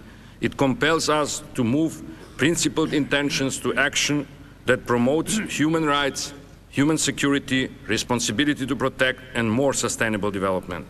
I believe these are the pillars for a more just multilateralism, a new culture of international relations based on peace and tolerance with the United Nations at its heart. The new culture of international relations should have as its core principle the responsibility of all states, international and transnational institutions, as well as civil society and NGOs to work together in solidarity in order to provide every individual with equality of access to rights and opportunities. Our moral and institutional obligation is to reshape international organizations to facilitate these opportunities. In this regard, let me express my high appreciation for the valuable contribution of the Holy See to the work of the General Assembly, and in particular for your important role, Your Holiness, in promoting social justice, providing education, and elevating poverty and hunger around the world. Your Holiness, we count on your continued blessing and support as we pursue our work. I thank you all for your attention. The President of the UN General Assembly from Macedonia, a man known to the body as Dr. Karim. Secretary General of the United Nations, His Excellency Ban Ki-moon. Your Holiness, Excellencies, distinguished delegates, ladies and gentlemen. Home to men and women of faith around the world. Your Holiness, our common home. The United Nations is a secular institution composed of 192 states. We have 6 official languages, but no official religion. We do not have a chapel, so. But if you ask those of us who work for the United Nations what motivates us, many of us reply in a language of faith. We see what we do not only as a mission. Indeed, mission is the word we use for our work around the world, from peace and security and human rights. Your Holiness, in so many ways, our mission unites us with yours. You have spoken of the terrible challenge of poverty afflicting so much of the world's population and how we cannot afford indifference and self-centered isolation. Encouraged the non-proliferation of nuclear weapons and called for progressive and agreed upon nuclear disarmament. You have spelled out that those with greater power may not use it to violate the rights of others, and stated that peace is for the rights of all. Of grave importance. You have called for an open and sincere dialogue, both within your church and between religions and church cultures, in search of the good humankind. Finally, you have called for trust in and commitment to the United Nations. As you have said, the United Nations is capable of fostering genuine dialogue and understanding, reconciling divergent views, and developing multilateral policies and strategies capable of meeting the manifold challenges of our complex and rapidly changing world. Your Holiness, these are fundamental goals we share. We are grateful to have your prayers as we proceed on the path towards them. Before leaving the United Nations today, you will visit the meditation room. My great predecessor, Dag Hammarskjöld, who created that room, put it well. He said of the stone that forms its centerpiece, and I quote, "We may see it as an altar, empty not because there is no God, not because it is an altar to an unknown God, but because it is dedicated to the God whom man worships under many names and in many forms."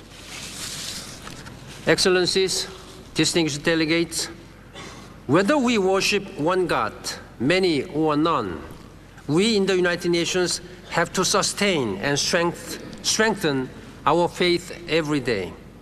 As demands on our organization multiply, we need more and more of this precious commodity.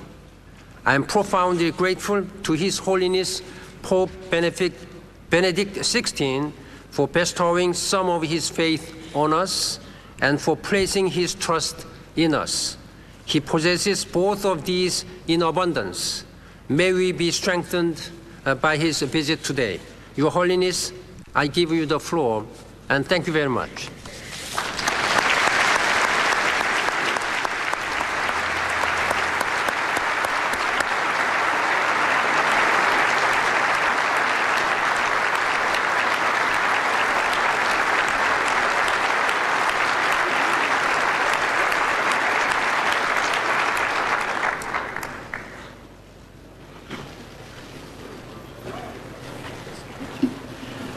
I will come and bring you back to the chair at the end of your speech.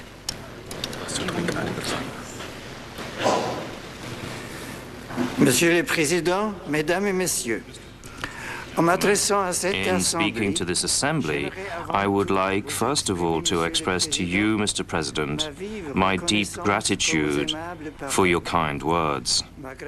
My thanks go also to the Secretary General, Mr. Ban Ki-moon, who has invited me to visit the headquarters of this organization, and to thank him for the welcome which he's given me.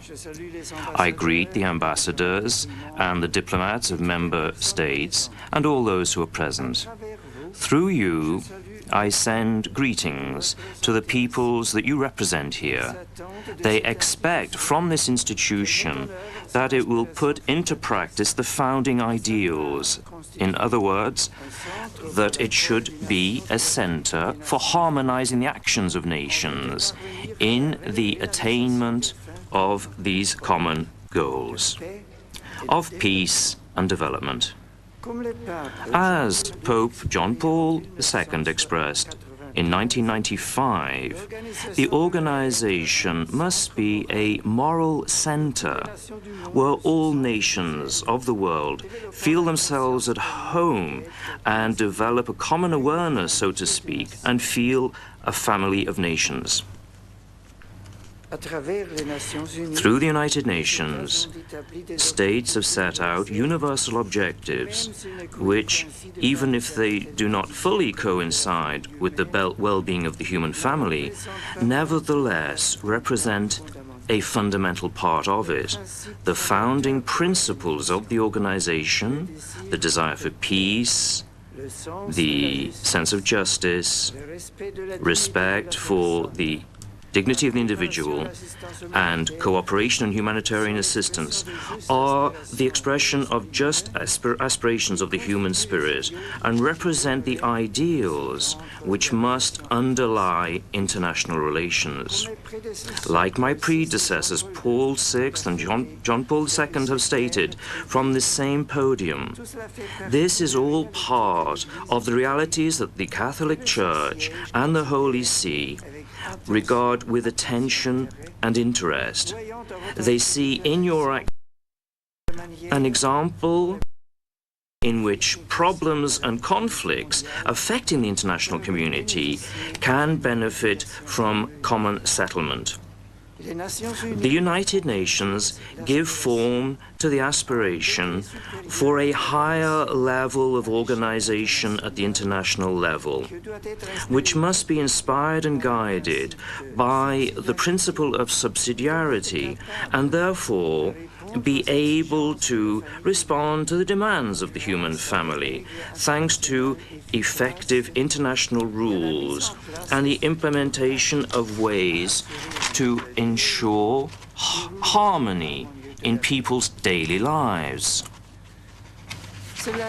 This is even more necessary in the current context, where we are witnessing the clear paradox of the multilateral consensus, which continues to be in crisis because it is still subordinated to the decisions of a small number, while the problems of the world require from the international community that it act on a common basis.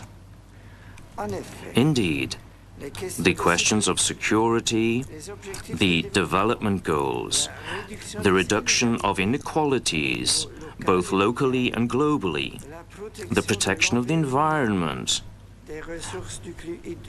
natural resources and the climate require that all leaders in the international community should act together and be ready to work in good faith, in the respect of the rule of law, to promote solidarity in the most fragile regions of the planet.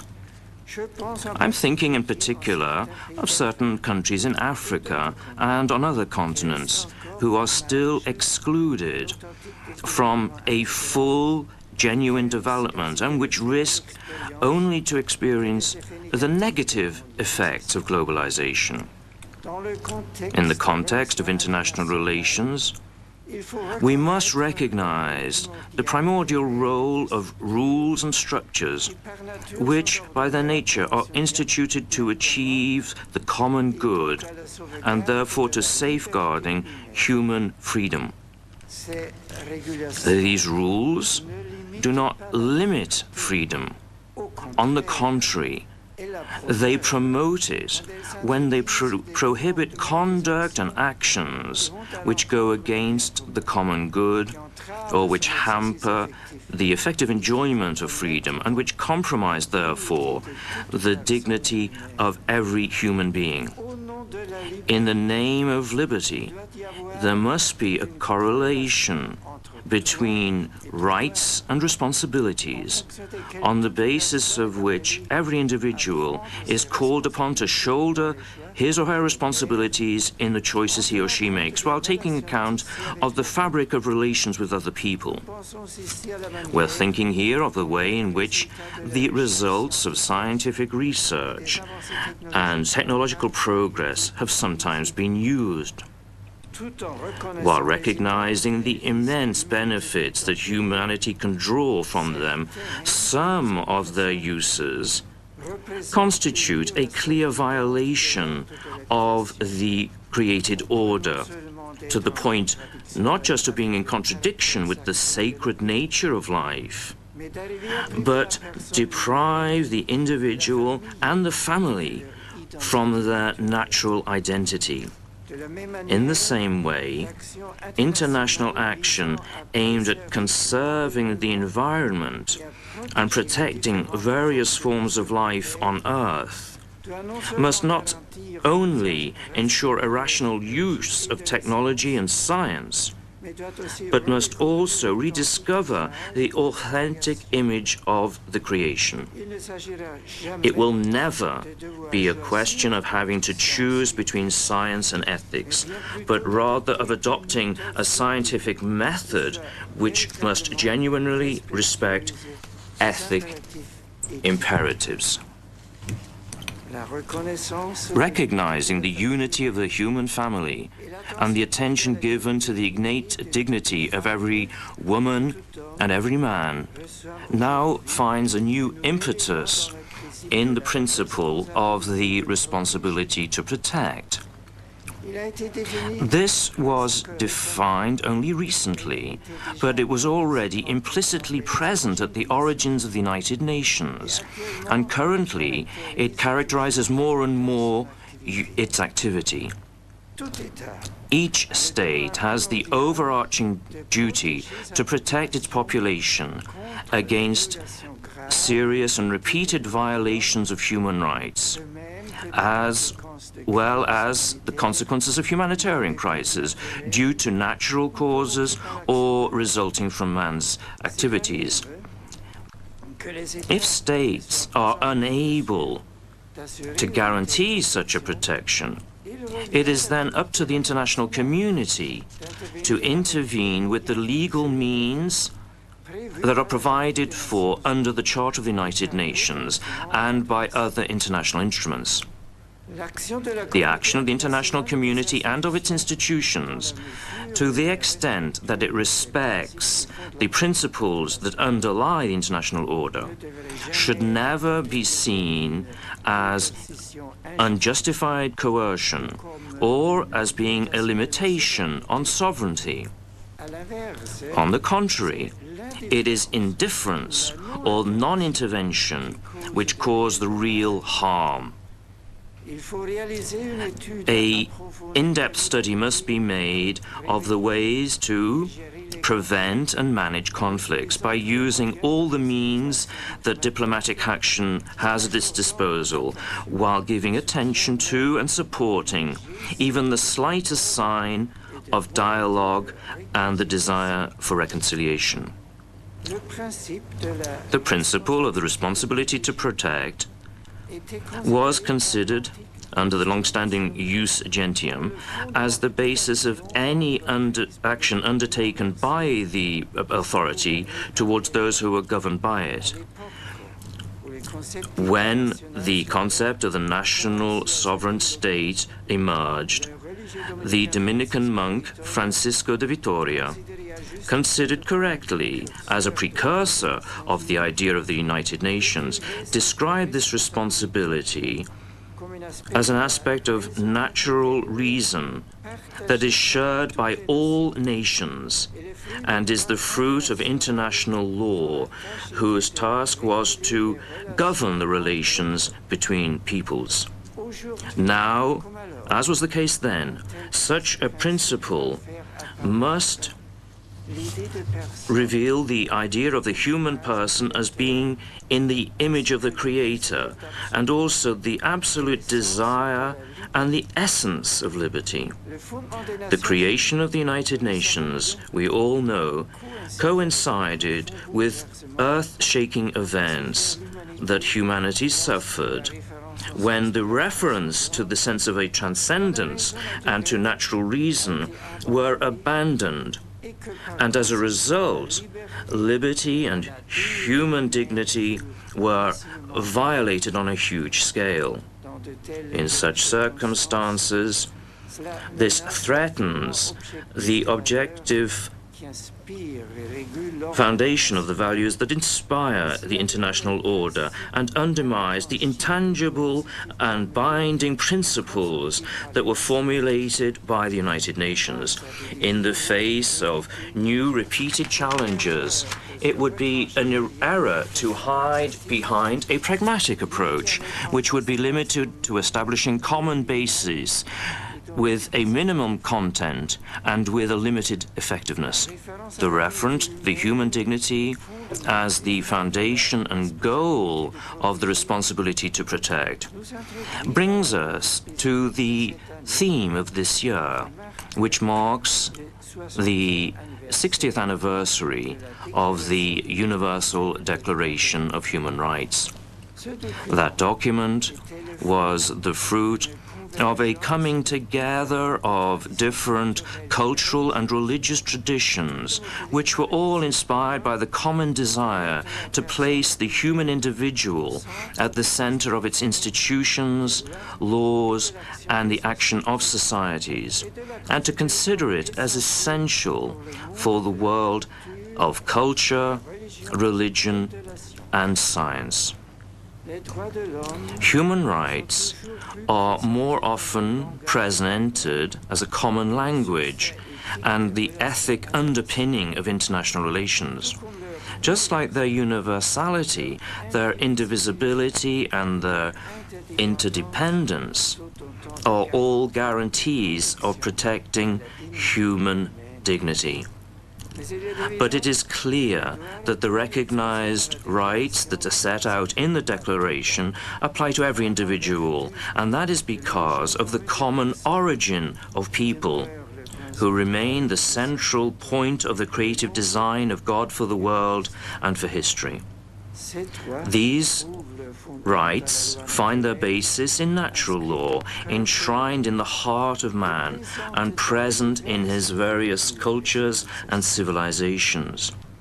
To separate human rights from this context would limit their scope and give way to a relativist conception according to which the meaning and interpretation of rights could vary and their universality could be denied in the name of different cultural, political, social, and religious conceptions.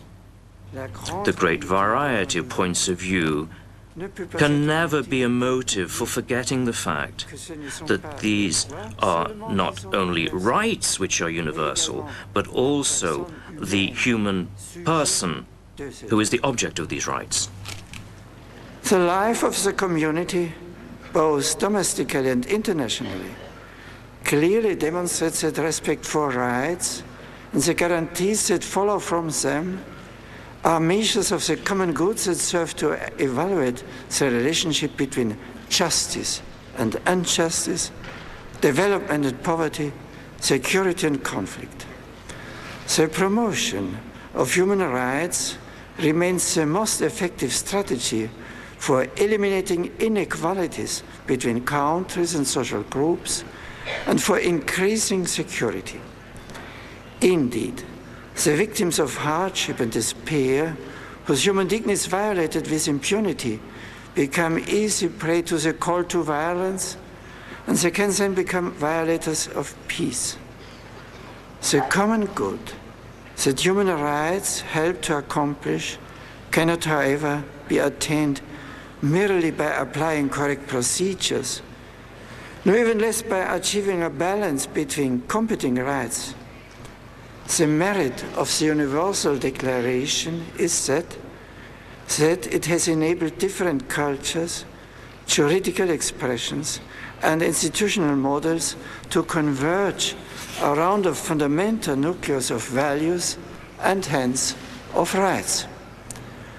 Today, so efforts need to be redoubled in the face of pressure to reinterpret the foundations of the Declaration and to compromise its inner unity so as to facilitate a move away from the protection of human dignity towards the satisfaction of simple interests, often particular interests.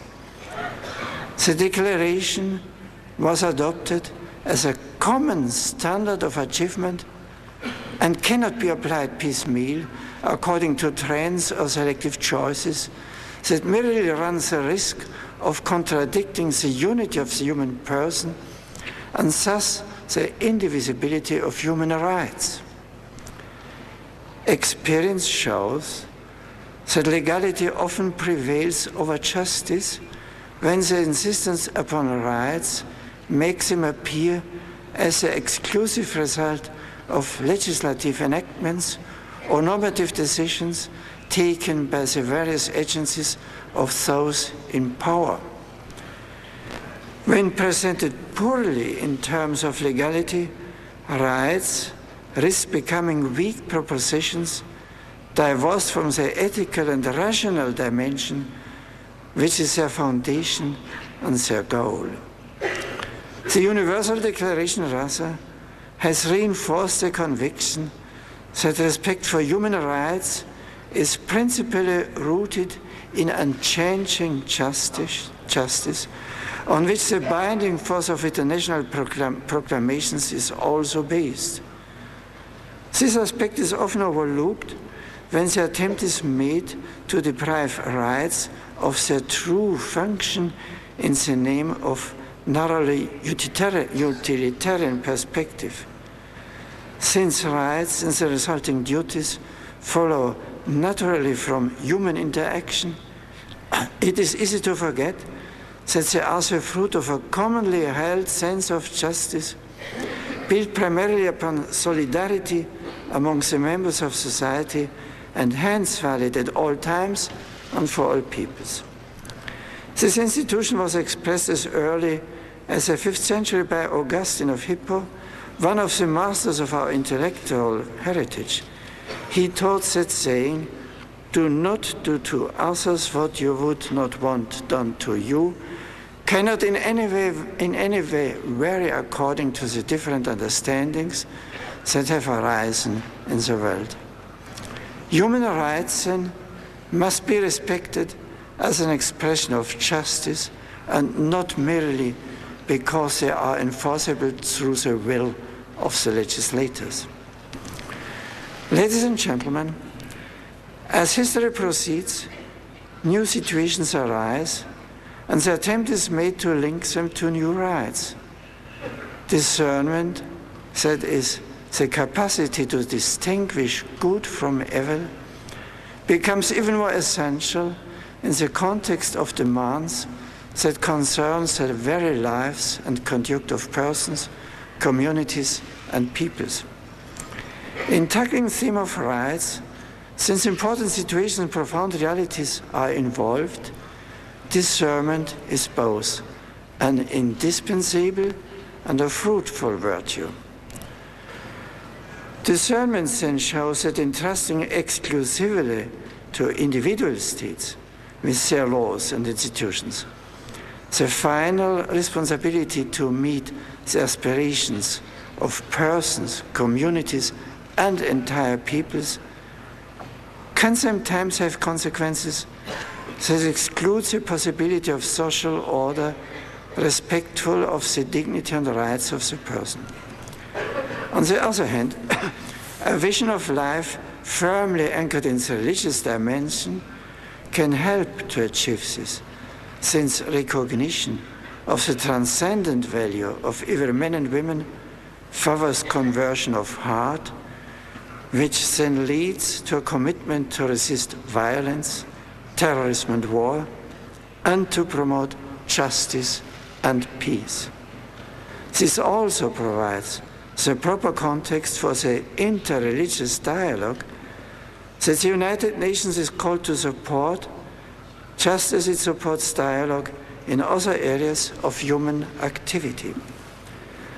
Dialogue should be recognized as a means by which the various components of society can articulate their point of view and build consensus around the truth concerning particular values or goals. It pertains to the nature of religions freely practiced, so they can autonomously conduct a dialogue of thought and life. If at this level too, the religious sphere is kept separate from political action, then great benefits ensue for individuals and communities. On the other hand, the United Nations can count on the results of dialogue between religions and can draw fruit from the willingness of believers to place their experiences at the service of the common good. Their task is to preserve vision of faith not in terms of intolerance, discrimination and conflict, but in terms of complete respect for truth, coexistence, rights, and reconciliation. Human rights, of course, must include the right to religious freedom, understood as the expression of a dimension that is at once individual and communitarian, a vision that brings out the unity of the person while clearly distinguishing between the dimension of the citizen and that of the believer. The activity of the United Nations in recent years has ensured that public debate gives space to viewpoints inspired by a religious vision in all its dimensions, including ritual, worship, education, dissemination of information, and the freedom to profess and choose religion. It is inconceivable then that believers should have to suppress a part of themselves, their faith, in order to be active citizens. It should never be necessary to deny God in order to enjoy one's rights. The rights associated with religion are also more in need of protection if they are considered to clash with the prevailing secular ideology or with majority religious positions of an exclusive nature. The full guarantee of religious liberty cannot be limited to the free exercise of worship, but has to give due consideration to the public dimension of religion, and hence to the possibility of believers playing their part in building the social order. Indeed, they actually do so. For example, through their influential and generous involvement in a vast network of initiatives which extend from universities, scientific institutions and schools to healthcare agencies and charitable organizations in the service of the poorest and most marginalized. Refusal to recognize the contribution to society that is rooted in the religious dimension and in the quest for the absolute, by its nature expressing communion between persons, would effectively privilege an individualistic approach and would fragment the unity of the person. My presence at this assembly is a sign of esteem for the United Nations, and it is intended to express a hope that the organization will increasingly serve of unity between states and an instrument of service to the entire human family. It also demonstrates the willingness of the Catholic Church to offer a proper contribution to building international relations in a way that allows every person and every people to feel they can make a difference in a manner that is consistent with their contribution in the ethical and moral sphere and the free activity of her faithful. The Church also works for the realization of these goals through the international activity of the Holy See. Indeed, the Holy See has always had a place at the assemblies of the nations, thereby manifesting its specific character as a subject in the international domain. As the United Nations recently confirmed, the Holy See thereby makes its contribution according to the dispositions of international law, helps to define that law, and makes appeal to it. The United Nations remains a privileged setting in which the Church is committed to contributing her experience of humanity, developed over the centuries among peoples of every race and culture, and placing it at the disposal of all members of the international community. This experience and activity, directed towards attaining freedom for every believer, seeks also to increase the protection given to the rights of the person.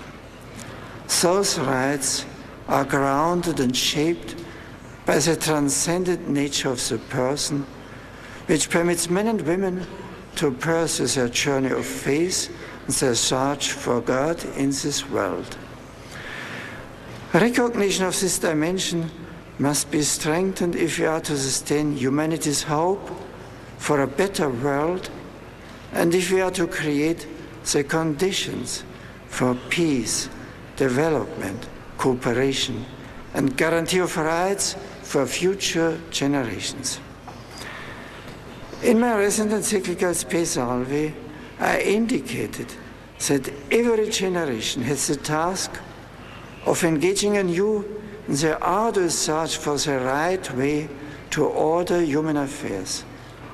For Christians, this task is motivated by the hope drawn from the saving work of Jesus Christ. That is why the Church is happy to be associated with the activity of this distinguished organization, charged with the responsibility of promoting peace and goodwill throughout the earth. Dear friends, I thank you for this opportunity to address you today, and I promise you of the support of my prayers as you pursue your noble task. Before I take my leave from this distinguished assembly, I should like to offer my greetings in the official languages to all the nations here represented. Peace and prosperity with God's help. Paix et prospérité avec l'aide de Dieu. Paz y prosperidad con la ayuda de Dios. Selemon wa istiharon piaunilech. In so tien chu de banzo yenda chia de xian pingan che fan rong. Mira i błogosławieństwa z pomocą Boże. Thank you very much.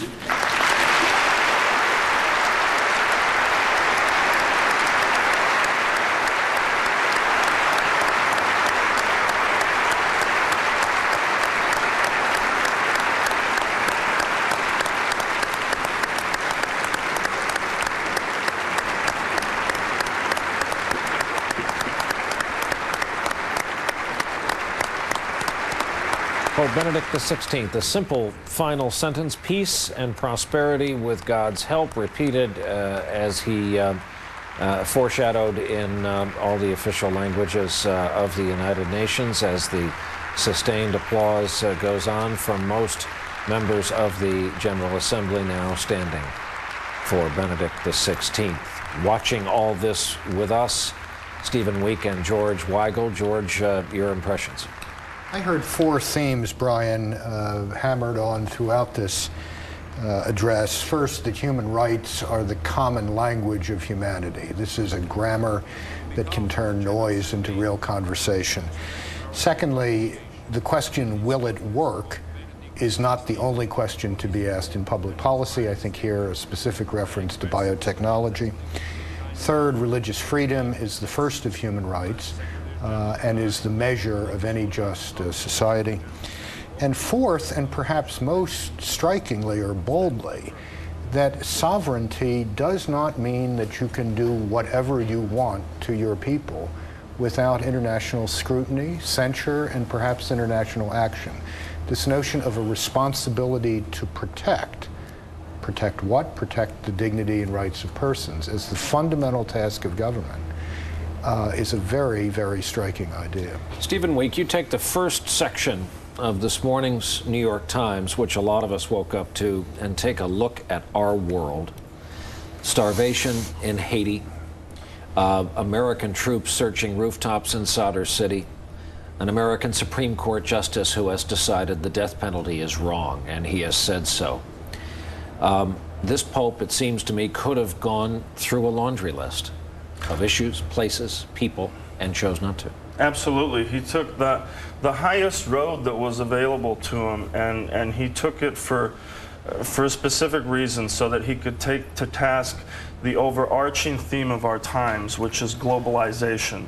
The only region in the world that he mentioned by name was Africa, and basically what he was trying to say is that the richer parts of the world can't take advantage of the poorer parts of the world, that we have a debt we owe them because of universal human rights, because every human being is equal, as he says, in the eyes of God. The richer countries deserve and owe these other countries for their weakness. They owe them protection and they owe them aid. Sally Quinn continues to watch and listen with us in Washington. Sally, sorry for the New York newspaper reference. I know you have another newspaper down there in your family. Called the Washington Post, right? I'm curious. Have to get in that. I'm curious as to what you thought of his reception and his remarks. Well, obviously the reception was very good. The one thing I could think of as a person from Washington is that the Bush administration has been openly hostile toward the UN the entire time that they have been in office, and even sent an ambassador to the UN who was so unwelcome there that he finally was forced to leave. And it seemed to me that this man, as George and your other guests have said, really took the high road. So it wasn't like he was pointing the finger at anyone, but he was basically saying that this is a really important organization and we need to support this. And he couldn't have chosen a better theme than human rights, because human rights is something that has been violated by almost every nation. And I mean, we consider ourselves superior in the area of human rights, but we've had a problem too with Abu Ghraib and Guantanamo. There's certainly the area in Africa, Darfur. I think that there were probably an awful lot of people squirming in their seats today. As much as they respect the Pope, he really uttered some very difficult and painful truths, which is that there is a lot of evil in this world and that we're going to have to help each other. Dialogue, reconciliation, you know, there was a veiled reference to religious freedom. I know that he has been talking with Muslims, particularly a group, the Common Good, about, for instance, having churches in Saudi Arabia and Qatar, because he feels that and the Pope has a mosque in the Vatican that people should be able to worship freely in their own religion, their own faith, no matter where they are, and particularly in Muslim countries. So I think that was all a part of what he was trying to get across. He did mention God a number of times. Moral relativism is his big theme on this trip too, which is that you can't have morality without having some basis for it. And obviously his basis for morality is religion and his faith in God.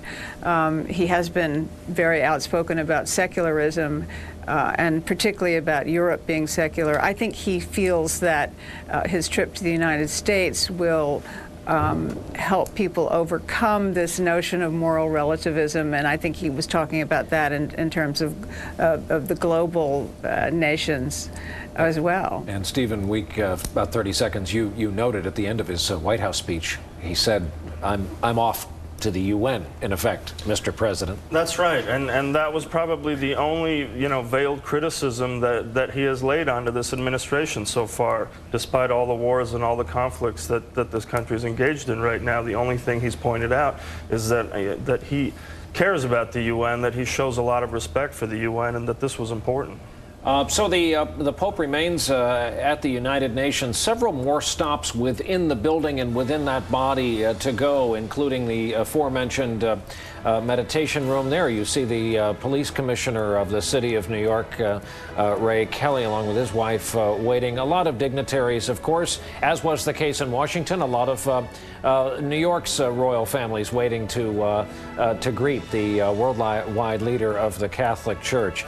It's been my pleasure taking this last 90-minute leg of our coverage. My colleague Tamron Hall will continue our live coverage on MSNBC. To Sally Quinn in Washington, Stephen Week and George Weigel with us here in New York. My thanks. The coverage continues here after a break. This is MSNBC live coverage of the Pope's visit to New York.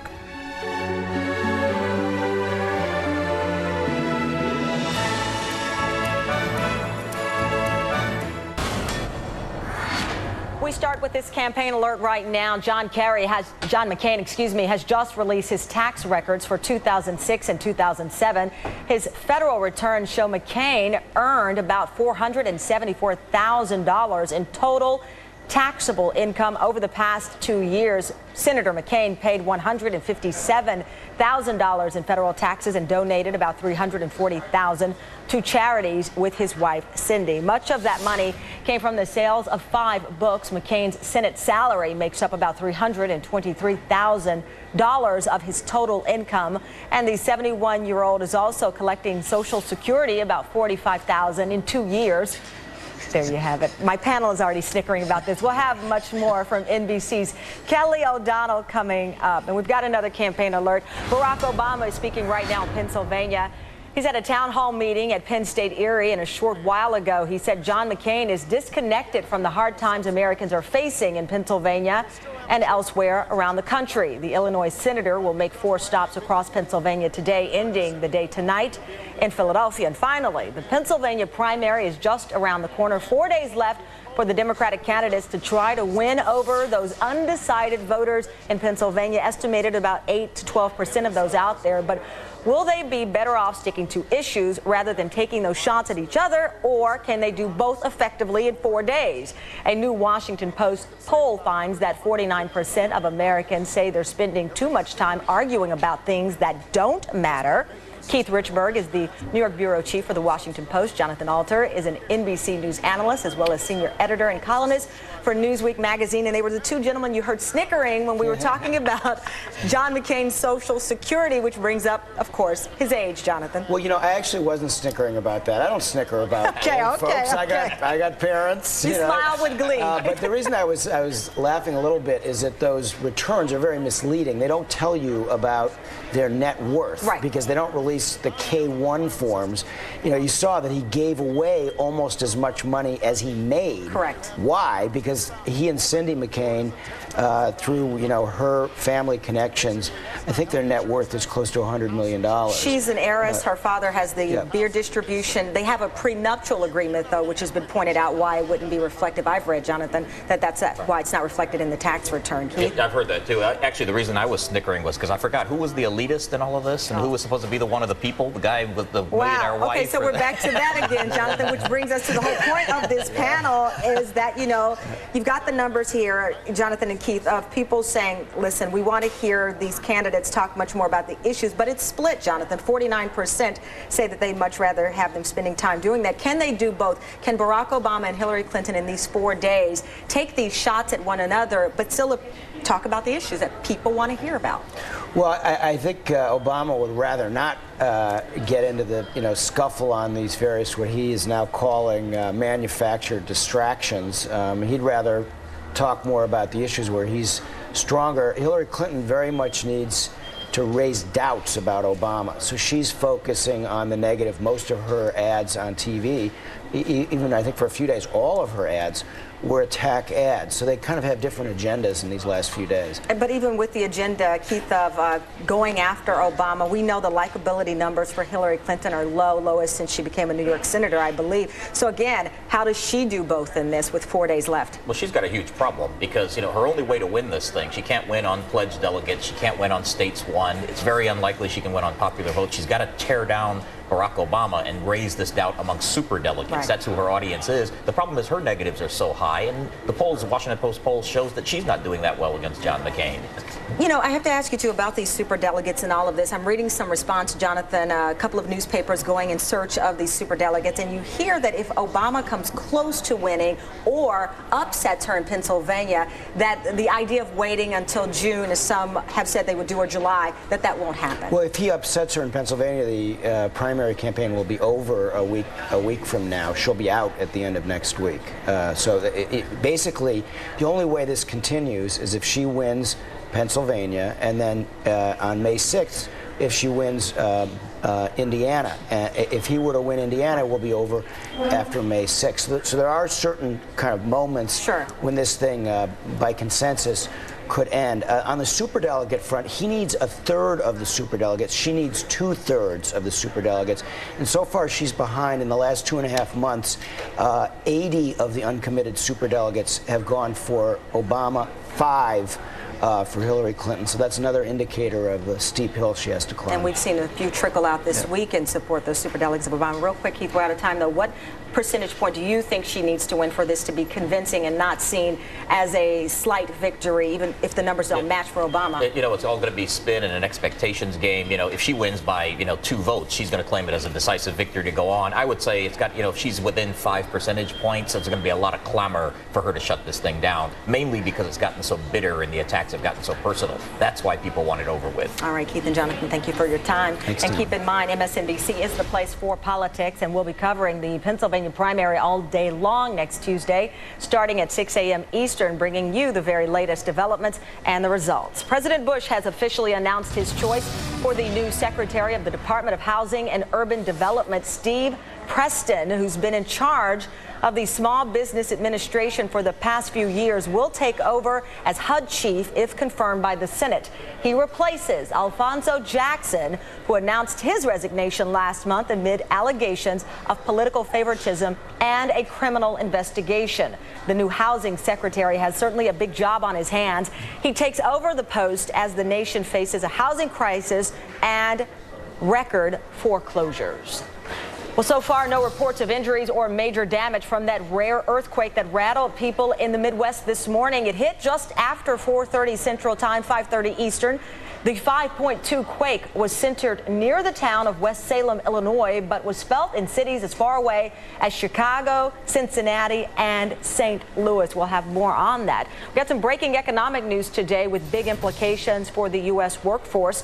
Citigroup has announced it will cut another 9,000 jobs following its second straight quarterly loss. And AT&T has announced it's cutting more than 4,500 jobs, mostly managers, in its lagging home phone business. The unit lost over 1.5 million residential lines last year as customers switched to cable and wireless phone service. Also breaking from Texas, where right now a hearing is underway to determine the fate of more than 400 children removed from a polygamous ranch for the second straight day. Lawyers and sect members convened on the courthouse to make their case to the judge. NBC's Don Teague is outside the courthouse in San Angelo, Texas. And Don, this all started yesterday, and there are comments like chaos, confusion. What is it like there today? Well, it wasn't nearly as bad this morning as it was yesterday morning at this time. Yesterday morning, they were still trying to get all of this sorted out. In a sense, I can say a lot of the defensive attorneys have, not defensive attorneys, but the attorneys assigned to the children and the families have sort of given up on just one objection after another, because the judge has pretty narrowly focused them to objections that help her decide specifically in what's called a 14-day hearing, which is what we're having now, whether to give the kids back or keep them in state custody. So she's not allowing a lot of broader objections, the kind of things that you'd hear in a criminal proceeding. I can tell you that the judge has said that she will stop testimony from both sides by 4 o'clock Central Time. That's 5 o'clock Eastern today. And some of the attorneys I've spoken with here say they would expect this judge to issue a ruling very shortly after that. So we may know at least the near-term fate of these kids by late this afternoon. Tamron? And Don, what can you tell us about this arrest of a woman in Colorado? Is it linked to this raid at all? Broadly, it seems to be broadly linked to it, and here's why. They're still looking for the 16-year-old girl who made a phone call that started this whole raid calling for help. They haven't identified that girl yet, so authorities are investigating any possibility that this may be a hoax. There is a woman in Colorado, her name is Rosita Swinton, who authorities there allege made a hoax phone call in February saying she was a 16-year-old girl who was being locked into a basement. Well, that got the attention of authorities here. The Colorado authorities have arrested this woman, charged her with a misdemeanor for making a false report to police. But police here in the state maintain that what they're saying is they weren't part of that arrest. Okay. And we would presume that if they were taking this seriously, they would make a little bit stronger of a statement to the media now. So it's unclear her exact relationship, Tamron. All right, Don, thank you very much for the update. Well, a woman sentenced to life in prison for murdering her husband, a U.S. Marine, is free this morning. Cynthia Sommer was originally convicted after blood tests showed arsenic levels in her husband's body more than 1,000 times above normal. But she was released last night after a new round of tests found no arsenic. The case made headlines when jurors heard that Sommer used some of her husband's insurance money to get breast implants, that she went to a strip club the night of her husband's funeral, and even engaged in sex with some of his friends. Obviously, now looking back on it, I probably would have, used a little more discretion or not done some things. But I didn't kill my husband, and so I wasn't doing things to hide anything. I wanted someone to hold me. I wanted my husband. Sergeant Todd Sommer died in 2002. Well, critics are calling it the funniest film about terrorism ever. Well, a prize-winning filmmaker talks about trying to find comedy in the hunt for Osama bin Laden. And John McCain releases his tax returns. What you won't find in those files just made public by the presumptive Republican nominee. Plus, look at this bird. What do you think's wrong? This picture. Well, it's a pitiful video of the day. We're going to tell you, if you can't guess, what's wrong with this bird. You're watching MSNBC.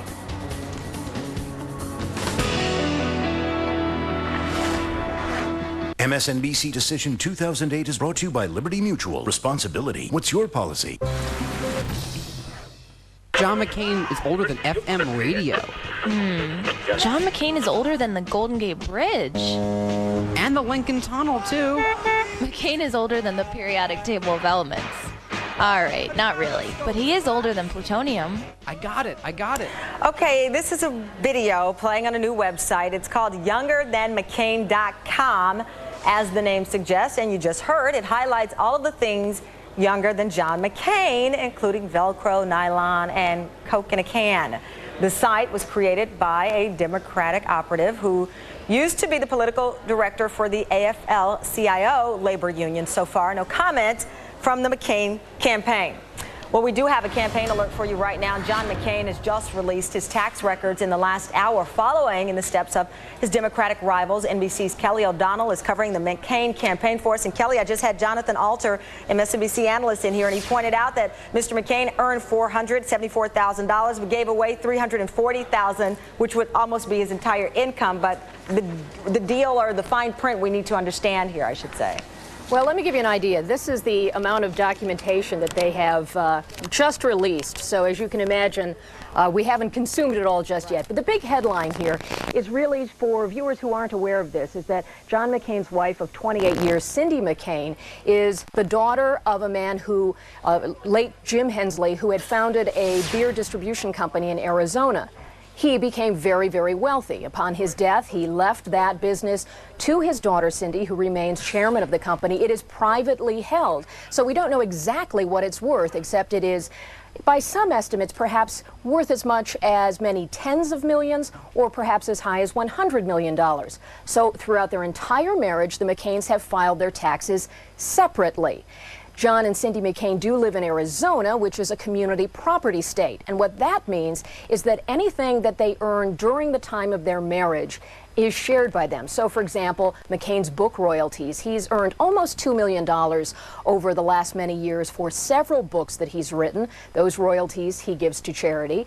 And, of course, his Senate income from her wealth, all gets put into one pot, and then they pay taxes on that. And that's the kind of number that you've been seeing there with those statistics we put on camera. So for McCain, he is saying that they've given out enough information because his Senate records, being in the U.S. Senate now for several terms, he's always filed those disclosures. And Cindy McCain has not released her tax return, and they say that there's a precedent for that. McCain advisors say Teresa Heinz Kerry, who is the spouse of John Kerry, who ran in '04 for the Democrats, did not release hers. She, of the famous Heinz fortune, some estimates having her being a billionaire, she only released select information, and so they are using that to say that Cindy McCain doesn't need to release more. Tamron? And Kelly, Senator McCain is also collecting Social Security. What do we get from his tax returns on that? Yes, and he also gets a Navy pension from 22 years in the Navy. He does earn Social Security, receives that benefit. He is 71 years old, and so that is a part of his taxable income as well. And of course, that's something that people will make note of because of his age. Certainly Democrats and those groups, that website you showed us a moment ago, are pointing that out to highlight an age. Of course, we've talked about many times that if John McCain is elected, he would be the oldest first-term president. Ronald Reagan was older by the time he left office. And Kelly, what can you tell us about this report that Mr. McCain plans to run a very unorthodox general election campaign because he simply does not have the fundraising turnout?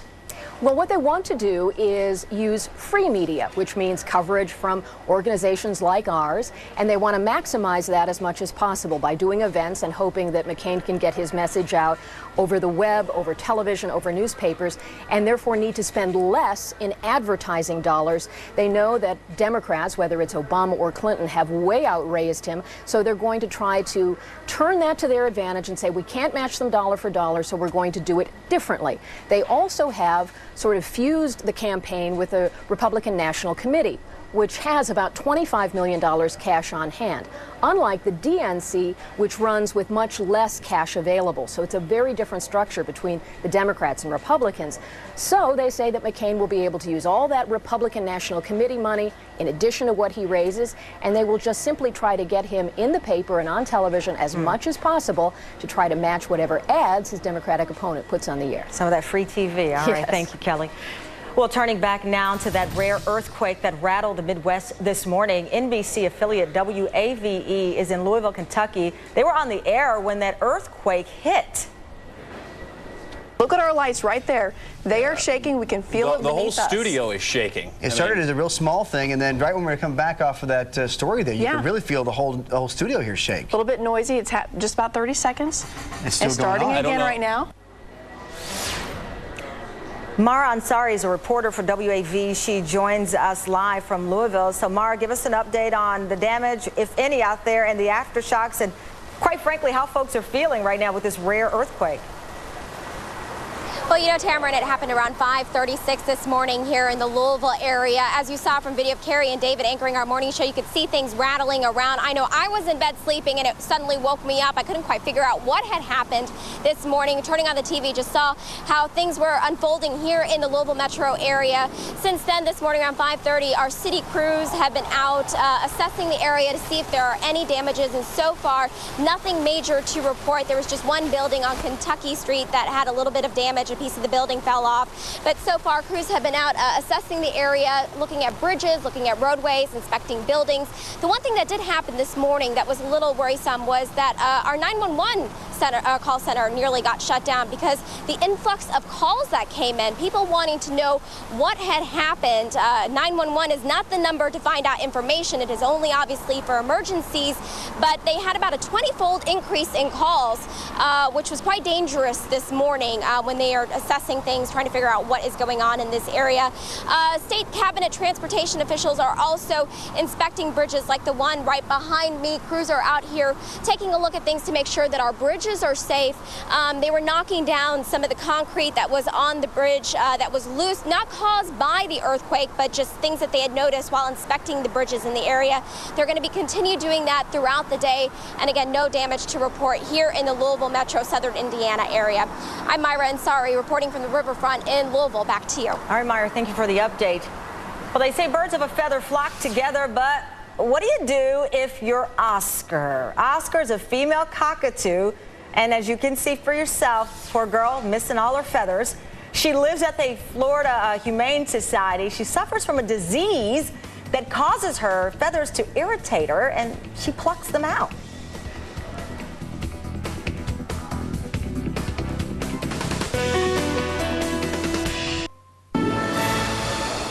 We have an update on the papal visit. You see Pope Benedict XVI now greeting a number of dignitaries. He's still at the UN after his address ended just shortly ago at the UN General Assembly. We will certainly keep you posted on the events following this later today. Moving on, the filmmaker who ate nothing but McDonald's for the movie Super Size Me is now sinking his teeth into the hunt for the world's most wanted man. In the movie, Where in the World is Osama bin Laden? Director Morgan Spurlock travels to places like Afghanistan to try to locate Osama bin Laden, but first he had to prepare. This course is reality-based personal protection, teaching you how to survive everything from explosions to small arms attack to sniper attacks, chemical attacks. We're going to cover it all. We're going to simulate a hand grenade attack. Boom! You would have been killed. How do we determine where the sniper is at based on our situation here? Hold up a hat on a stick. You're dead here. You want to stay behind that line, and you want to stay off the wall. Okay, Morgan Spurlock directed that movie. He's in studio with me now. So Morgan, there are so many questions about, first of all, how do you make terrorism and the hunt for Osama bin Laden funny? Well, I think it's a balance. You know, we tried to make a film, much like Super Size Me, that dealt with a serious issue in a way that made it very accessible, and I think there's a lot of humor that comes out of this journey, the people we meet, the places we go, and as you see, the training I go through. So I think there's something here for everybody. Where does this idea come from? Yeah, well, it was 2005 when we got the idea for the film, and we started trying to figure out how do we put a movie like this together, how do we even go about going to Afghanistan and Pakistan, and about 2 months into that process, I found out my wife, Alex, was going to have a baby. And so the shift of the movie really went from where's Osama and why haven't we found him to what kind of a world am I about to bring a kid into. And so you interject just some of life's funny experiences, even in the midst of danger. Yeah. And we're following you through this. Yeah, I mean, humorous things just pop up all the time. You know, here we are in the middle of Pakistan, and you start to see throughout Egypt, Saudi Arabia, Pakistan, everybody in the Middle East loves professional wrestling. Who knew? You know, so who knew, right? Who knew? You know, then so little things like that continue to pop up over the course of the movie, and we meet great people, and it's amazing what comes out of this film. Were you ever concerned? Or are you concerned? Because quite frankly, most people have not seen the movie. It's just coming out today. Coming out today. You know that people will be worried and say, listen, you might be able to make fun of a fast food chain, but lives are lost. People are still fighting right now in Afghanistan and Iraq for our safety. Yeah, and we were embedded with the troops in Afghanistan, and we take this very seriously, but at the same time, I think that what we need to do is begin a dialogue that gets us in a different direction. One of the goals of the movie is also to demystify Osama bin Laden, take some of his power away, and empower the people we don't get to hear from very often, the regular people, the Muslims who don't believe in him and don't support him and don't, think he's like like somebody who should be put on a pedestal. Well, timing is everything, and we know that Michael Moore came out with his film right around the time of the election.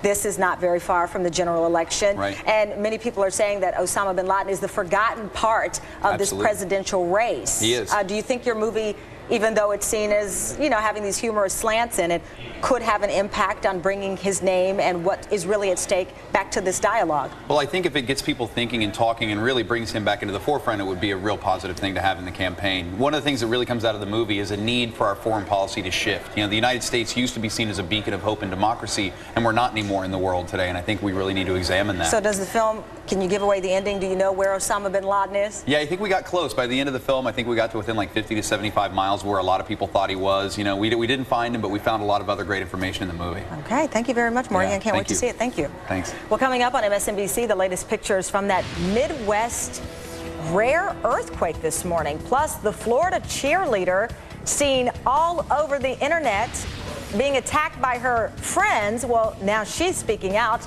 and Democrats have only 4 more days to win over blue-collar workers who may decide Tuesday's Pennsylvania primary. We're out on the campaign trail with them as they rumble in the Keystone State. This is MSNBC, the place for politics.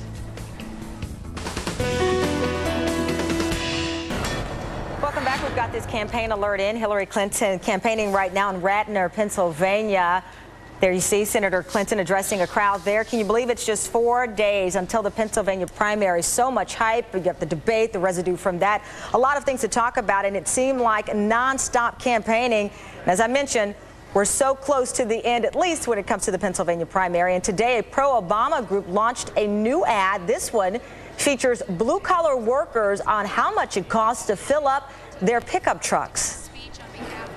$60. $45. $75. $48. $75 to fill up this tank of gas. Oil companies are making a lot of money right now. Barack Obama doesn't take their money. Barack Obama cares about us. Barack Obama cares about people like me. We need a president that will stand up to big oil. SEIU Cope is responsible for the content of this advertising.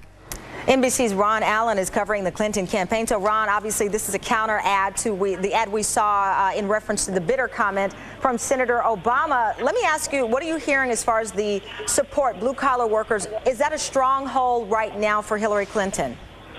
Well, I guess you could say through the primary season, yes, that has been the part of the Democratic Party that has supported her consistently in most states where they voted. And that's, yes, you could say her base. It's part of her base, certainly, along with women voters. And that's who she is really trying to appeal to here in Pennsylvania in the final days. I think we're all glad that there's finally an election coming up because it's been a really long period before the last vote. I guess it's been about almost over a month or so. But she's traveled to a number of communities in Pennsylvania that are blue-collar, that are working class. She also emphasizes her working class roots. Her father grew up in a town called Scranton, which is out in western Pennsylvania, and she emphasizes that this is the kind of background that she comes from, and she understands these people and their needs and their values and their concerns with the current economy. And that's, in fact, for her to win Pennsylvania and to run up big numbers, she has to get a big turnout from that part of the electorate, and that's what she's trying to do. All right, Ron, thank you very much for that live update. We can hear the senator in the background, live event right now at Radnor, Pennsylvania. You can hear the applause behind Ron. Thank you, Ron. We're also taking a look at a new Gallup poll. It shows both Hillary Clinton and Barack Obama leading Republican John McCain in the so-called purple or swing states. Those are the states that were competitive in the 2004 election, including Pennsylvania. Obama's taking advantage of the last 4 days before the state's primary, campaigning across the Keystone State. NBC's Lee Cowan is covering the Obama campaign for us. Lee, what's the latest from the campaign? Well, today I think you saw the only senator trying again, as you mentioned in that ad, also to reconnect with some of the blue-collar workers here. He toured a bolt manufacturing company here in Erie, Pennsylvania. He's got a town hall meeting that just wrapped up a short time ago as well. And he starts a big five-stop, I think it is, train tour that starts tomorrow. That starts in Philadelphia and goes all the way through the center of Pennsylvania, thinking that the more stops he makes, the more personal appearances that he can make, especially in some of these smaller towns in Pennsylvania, that may really make a difference come Tuesday. All right. Lee, I'm sorry, we had some other things going on here. We're following a number of other stories. But we were asking just now, a second ago, Ron Allen, about the stronghold that Hillary Clinton has on these blue-collar voters. And we're also talking about undecideds as well. They could make a difference if this race is a close one. What are you hearing about the campaign going after these undecideds? What's the strategy with 4 days left? Well, I think it's a strategy that they've been using all along. They think that they do have a pretty strong appeal among some of those undecided voters. And I think the question, though, is whether any of this stuff that's happened this week, whether it be the comments, of the bitter comments, or whether it's Hillary Clinton's more discussions about her Bosnia comments, whether it's the performance at the debate, will any of that really matter in these coming days? And it's hard to tell. It seems like a lot of the voters are sort of sick of talking about these fringe issues. They don't want to talk about the bickering back and forth that's sort of inside baseball that a lot of voters call some of the comments at the debate on Thursday night. They want to focus more on the issues, and I think in that sense, a lot of what's happened over the last week may not, in fact, have as much of an impact as some people thought. All right, Lee, thank you for that update. Sorry about the distraction here. Appreciate it. A warning, this next video may be upsetting to a lot of you.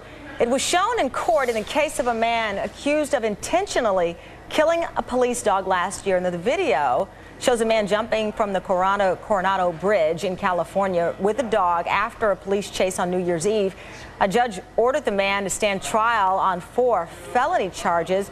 The plunge put the man in the hospital for a week and killed that dog. And thousands of tourists are flocking to see it. It's nature in the raw, and it can be difficult again for you to see. A group of killer whales in Argentina, look at this, who will hunt on dry land, have become quite an attraction. Every spring, people come to the Valdez Peninsula just to see these orcas slide onto the beach and then feed on baby sea lions. Just learning to swim. It's nature. What can you do about it? Well, this week, People magazine has an exclusive interview with a Florida cheerleader who was viciously beat up by her schoolmates. The incident was caught on tape. Its appearance on the internet launched a full-blown investigation and led to a number of arrests. Larry Sutton is staff editor for People magazine. Larry's with us now. So, Larry, I understand there was a gag order in this case. How was this girl able to talk without violating that? The gag order is very specific. She's not allowed to talk about the incident itself, the beating. But she can talk about how she felt afterward, how she's coping now, and that's what our reporter Siobhan Marcy got. So how is she coping? She's coping fairly well. She's under a lot of stress. She doesn't want to leave home. She's gone back and moved back in with her parents. Before the incident, she had run away from home, basically. She was staying with a friend. But she's back, and she says, you know, the stupidest thing she ever did was to leave her parents. Family's everything for her now. Wow. And again, she can't talk about the details, but we know a lot from the 911 call and from some of the testimony. But was she able to give you any insight without violating that order into what happened in this video? A little bit. Well, I mean, she tells you the pain that she feels. She says she's still got something. She feels like there's something in her ear all the time. She's undergoing brain scans. That'll come up there. She feels that she was very seriously hurt. Although to look at her, she looks fine. And she really thought these girls were her friends? Well, they were friends. I mean, they all went to school together. They all knew each other. They were in a pack, I guess, of friends there. Yes, she knew them well, but, you know, as things happen, especially with teenagers, things went wrong. Well, you know, the follow-up to all of this, a lot of parents were seeing this and they're wondering, hey, do I need to keep my kid off the internet? Because part of this big deal was that they put it on the internet or wanted to put it on the internet.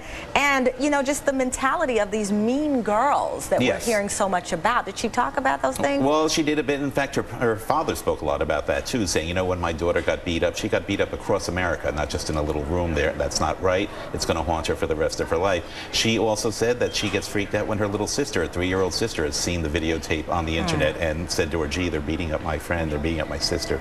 Is she in school right now? What is her mean? Or right now, she's staying home. She's chilling out, staying home, paying attention. She doesn't like to go out much, and it's going to take her a few weeks probably to get over this. And I asked that cliche question that everybody asks: has she forgiven these girls?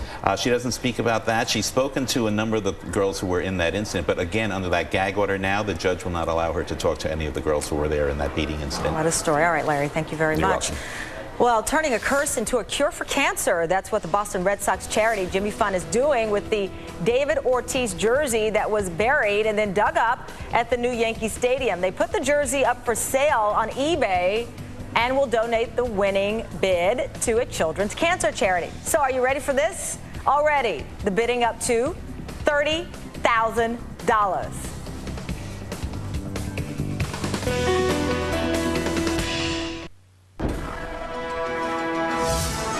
MSNBC is the place for politics, and our superdelegates growing tired of all the talk about campaign gaffes.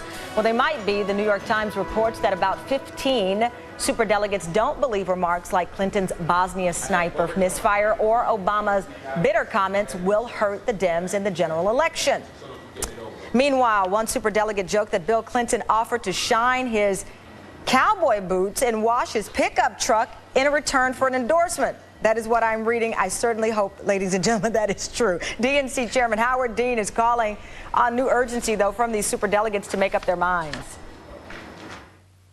I would like to get all the people who vote in the primaries and all the superdelegates to have voted in June, because if that happens, then we'll know who the nominee is.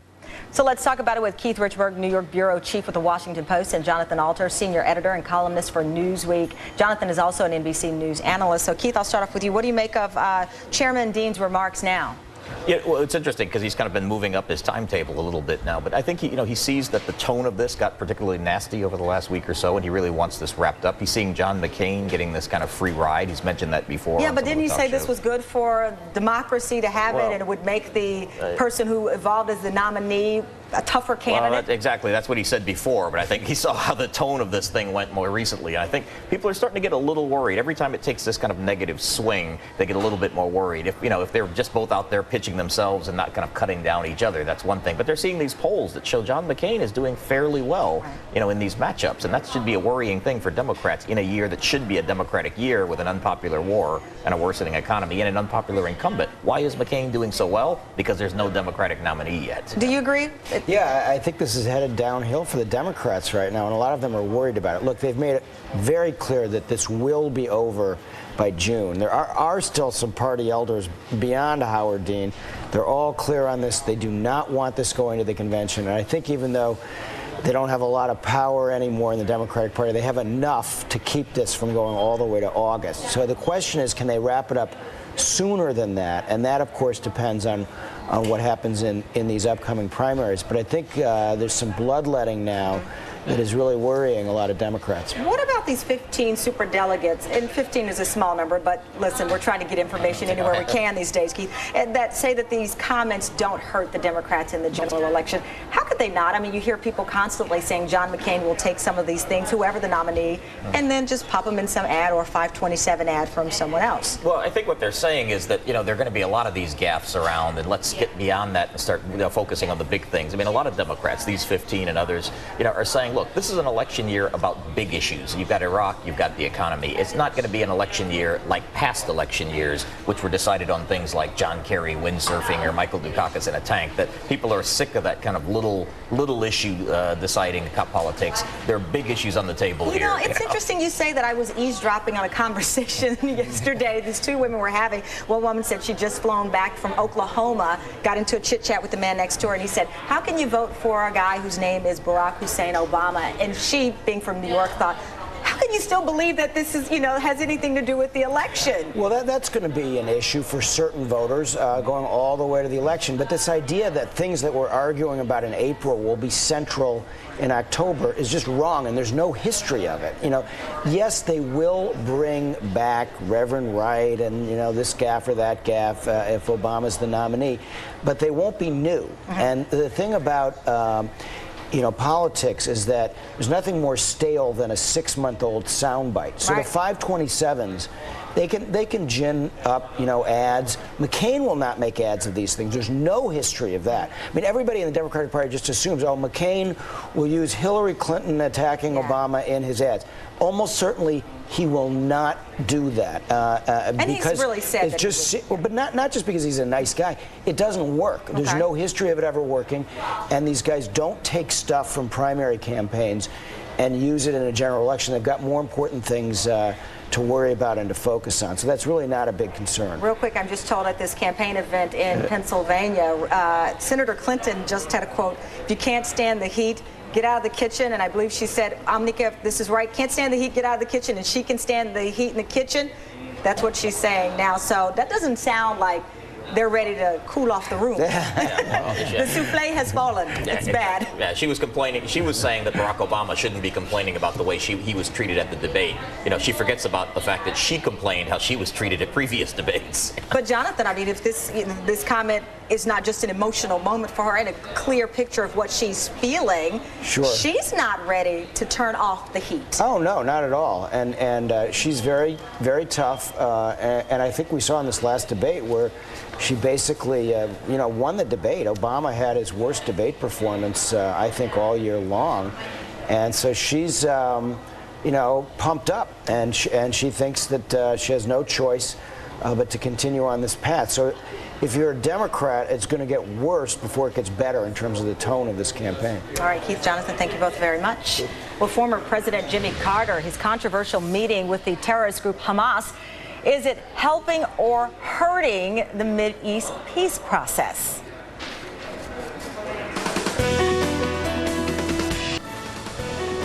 These are live pictures as Pope Benedict XVI addresses staff members at the United Nations. Just about an hour ago, the Pope gave his address before the UN General Assembly. We'll have much more on the papal three-day visit in New York for you later. And former President Jimmy Carter insists the road to Mideast peace must go through Hamas, and he's in Syria today to meet with the head of that group, one of the U.S. labeled a terrorist organization. Well, after meeting with the former president, the founder of Hamas wrote, quote, "Finally, we have the welcome tonic of Carter saying what any independent, uncorrupted think should conclude that no peace plan, roadmap, or legacy can succeed unless we are sitting at the negotiating table." William Quandt worked in the Carter administration and was involved in the Camp David negotiations in the late 70s. Cliff May is with the Foundation for Defense of Democracy. So William, Carter says Hamas needs to be involved if there's to be any kind of peace deal. But at this point, Israel says they want nothing to do with anything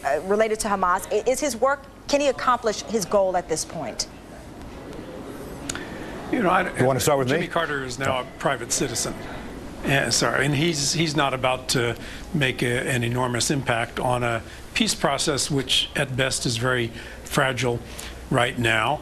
There's not a lot of momentum going toward peace, so a lot of work has to be done to rebuild something that would be worthy of being described as an Israeli-Palestinian peace process. If and when we get to that point, I do believe that Carter is correct, that Hamas represents a significant portion of the Palestinian people in one way or another.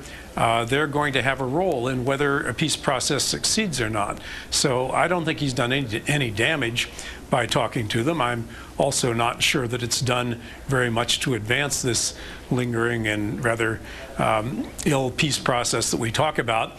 But why not? I mean, he is a private citizen. He's not negotiating. Sure. He's not pretending to speak for the United States. But with anything, Cliff, I mean, you wonder what is the goal of, especially a trip like this, especially a legacy affected potentially that of Mr. Carter. If Hamas, is this terrorist organization as it's been identified as being, and Israel does not want to, quote unquote, come to the table in this, what is the point of a trip like this for the former president? Well, I'm sure he's well-intentioned, as Bill suggests, and I agree with Bill that he can't do any good, but I disagree that he's not doing damage. I think he is doing tremendous damage. If you want to get a peace process to succeed, it's fairly obvious you need to empower the moderates and marginalize the extremists. What Jimmy Carter is doing is going to Syria to embrace a man who takes credit, takes responsibility for ordering suicide bombers to kill women and children, and whose intentions are outspokenly genocidal. He wants the extermination of a nation. For Jimmy Carter to use his former office, his prestige, and say, that's okay, you can be a terrorist, you can be in favor of genocide, and I will still hug you, literally as well as metaphorically, only does damage. It empowers the extremists, and it marginalizes the moderates who we need to be helping in this situation. Well, unfortunately, gentlemen, I'm told we're out of time on this. I know that both of you have so much to say on this, but this will be a continued dialogue and debate on both sides. Thank you both. And that does it for this hour. Andrea Mitchell is up next. She'll look at whether voters in Pennsylvania and across the country are being served by the he said, she said within this Democratic race. Where are the issues, some are asking? MSNBC is the place for politics.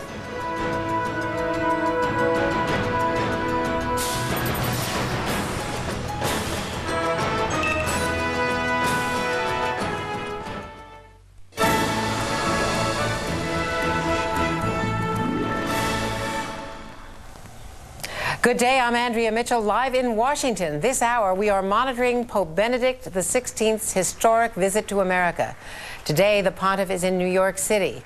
Right now, he is at the United Nations, addressing the UN staff. His Holiness has just wrapped up the centerpiece of his visit to New York, a wide-ranging speech laying out his vision for what the world's nations should care about.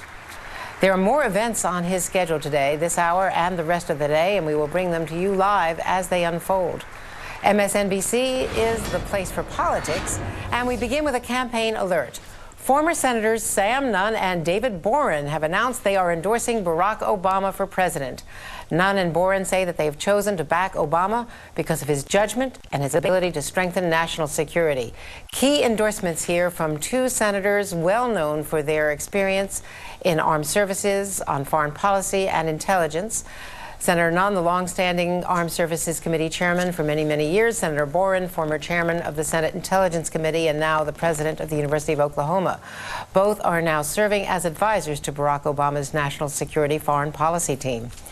And here are more of today's political headlines. A new ABC News Washington Post poll finds that most Americans say that the two Democratic candidates are not spending enough time talking about, quote, real issues. 49% say that they have been too focused on arguing about things that are not important. New York City Mayor Mike Bloomberg, an independent, says that he wants, quote, an adult in the White House and insists that his endorsement will go to the most straight-talking candidate. Bloomberg insisted he was not taking a shot at President Bush. And both the Clinton and Obama campaigns are holding multiple events across Pennsylvania today, but last night, both of them were surprise guests, and also another surprise guest, John Edwards, showing off their lighter sides with appearances on Comedy Central's The Colbert Report in Philadelphia. 4 days until voters head to the polls in the Keystone State, Barack Obama seems to be taking it all in stride. So I understand it, and when you're running for the presidency, then you've got to expect it, and you've just got to kind of let it,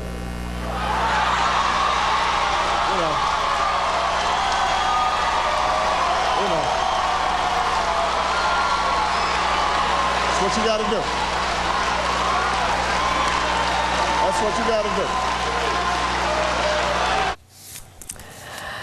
Barack Obama is sort of brushing off all of the criticism that came out of the debate. Eugene Robinson at the Washington Post, he has been complaining about the debate, complaining that it took 45 minutes before they even, addressed serious questions. He was not given good reviews by the New York Times and others writing, other independent, straight journalists saying that he really did not perform as well as he has in other debates, and certainly not as well as he's done on the stump. The Clinton campaign today saying that he's been whining. Eugene, what do you think the damage, if any, is from that debate? Well, I think it's yet unclear what the damage is and who has been damaged by it, aside from us writ large, meaning the media. Andrea, we are down with used car salesmen and bottom dwellers in terms of the public's regard these days, and I don't think the debate did us any favors. I mean, I think you can argue that the issues that were focused on in the first half of the debate, were real. They were controversies that Obama, who was leading for the nomination, needed to be tested in a way. I think that the fact that occupied really almost the first hour of the debate, I haven't heard any sort of positive feedback on that from Clinton supporters, from Obama supporters, from just about anybody. And so I think ABC and the media may be a loser. And in terms of public support, I don't think we know yet how it's going to impact Obama. I was just, before coming up, I was looking at the latest Rasmussen daily tracking poll that has him up in Pennsylvania. So, we'll see.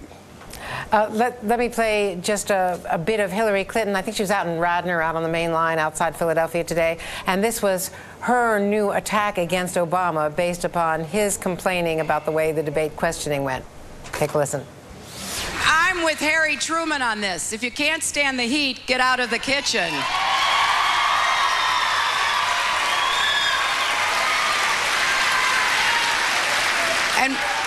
And just speaking for myself, I am very comfortable in the kitchen. So as the heat goes up, that's okay with me. Sort of a double entendre there, because she's trying to shore up her support among the women voters as well. Well, presumably she's baking cookies in the kitchen, I guess, going back to the old line. But Jean, what about both Hillary Clinton and Bill Clinton? Bill said, you know, if you want to be in the game, then, you know, I guess you shouldn't take your uniform off, or some sort of football analogy there, which I've completely mangled. It wasn't a very clean metaphor, was it? But we understood what he meant. Let's listen to Bill Clinton saying it correctly, at least as far as he's concerned. So let me take you to the source. Stand by. Well, they've been beating up on her for 15 months. I didn't hear her whining when he said she was untruthful in Iowa. I called her the senator from Punjab. And you know, they said some pretty rough things about me too. But you know, this is a contact sport. If you don't want to play, keep your uniform off. Well, you see, I had the uniform part right, and the fact that it was a football analogy. But anyway, I mean, I'm really struck by him saying, well, she didn't whine. She didn't whine after the Philadelphia debate and after some of the other debates. Yeah, Cleveland, hello. Maybe you and I are remembering it wrong, but I recall quite a bit of complaining that she was being ganged up on, that this was unfair, and coming from her mouth, actually, why do I have, why did all the tough questions come to me first? I have noticed that, as she said in one of the debates. So maybe voters have short memories, but I do seem to recall that happening. Well, it's not a bad tactic to take. Just quickly, though, Sam Nunn and David Boren, who had been part of that group that met out west to meet with Mike Bloomberg and others looking at an independent presidency, now endorsing Barack Obama. Let me just throw up in the air my own little private speculation about Sam Nunn and the possibility that he could be a potential running mate for a Barack Obama if he were to get the nomination.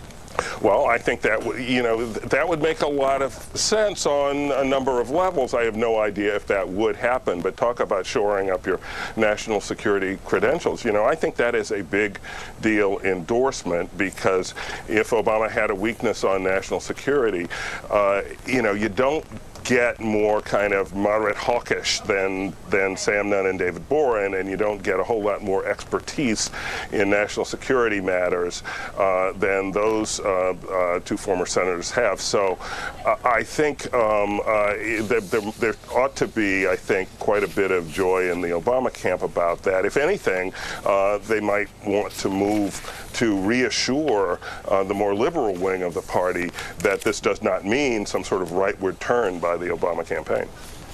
All right, thank you very much, Eugene Robinson at the Washington Post. Great to talk to you, Andrea. Good talking to you, and see you later, I hope. Well, we are learning more today about John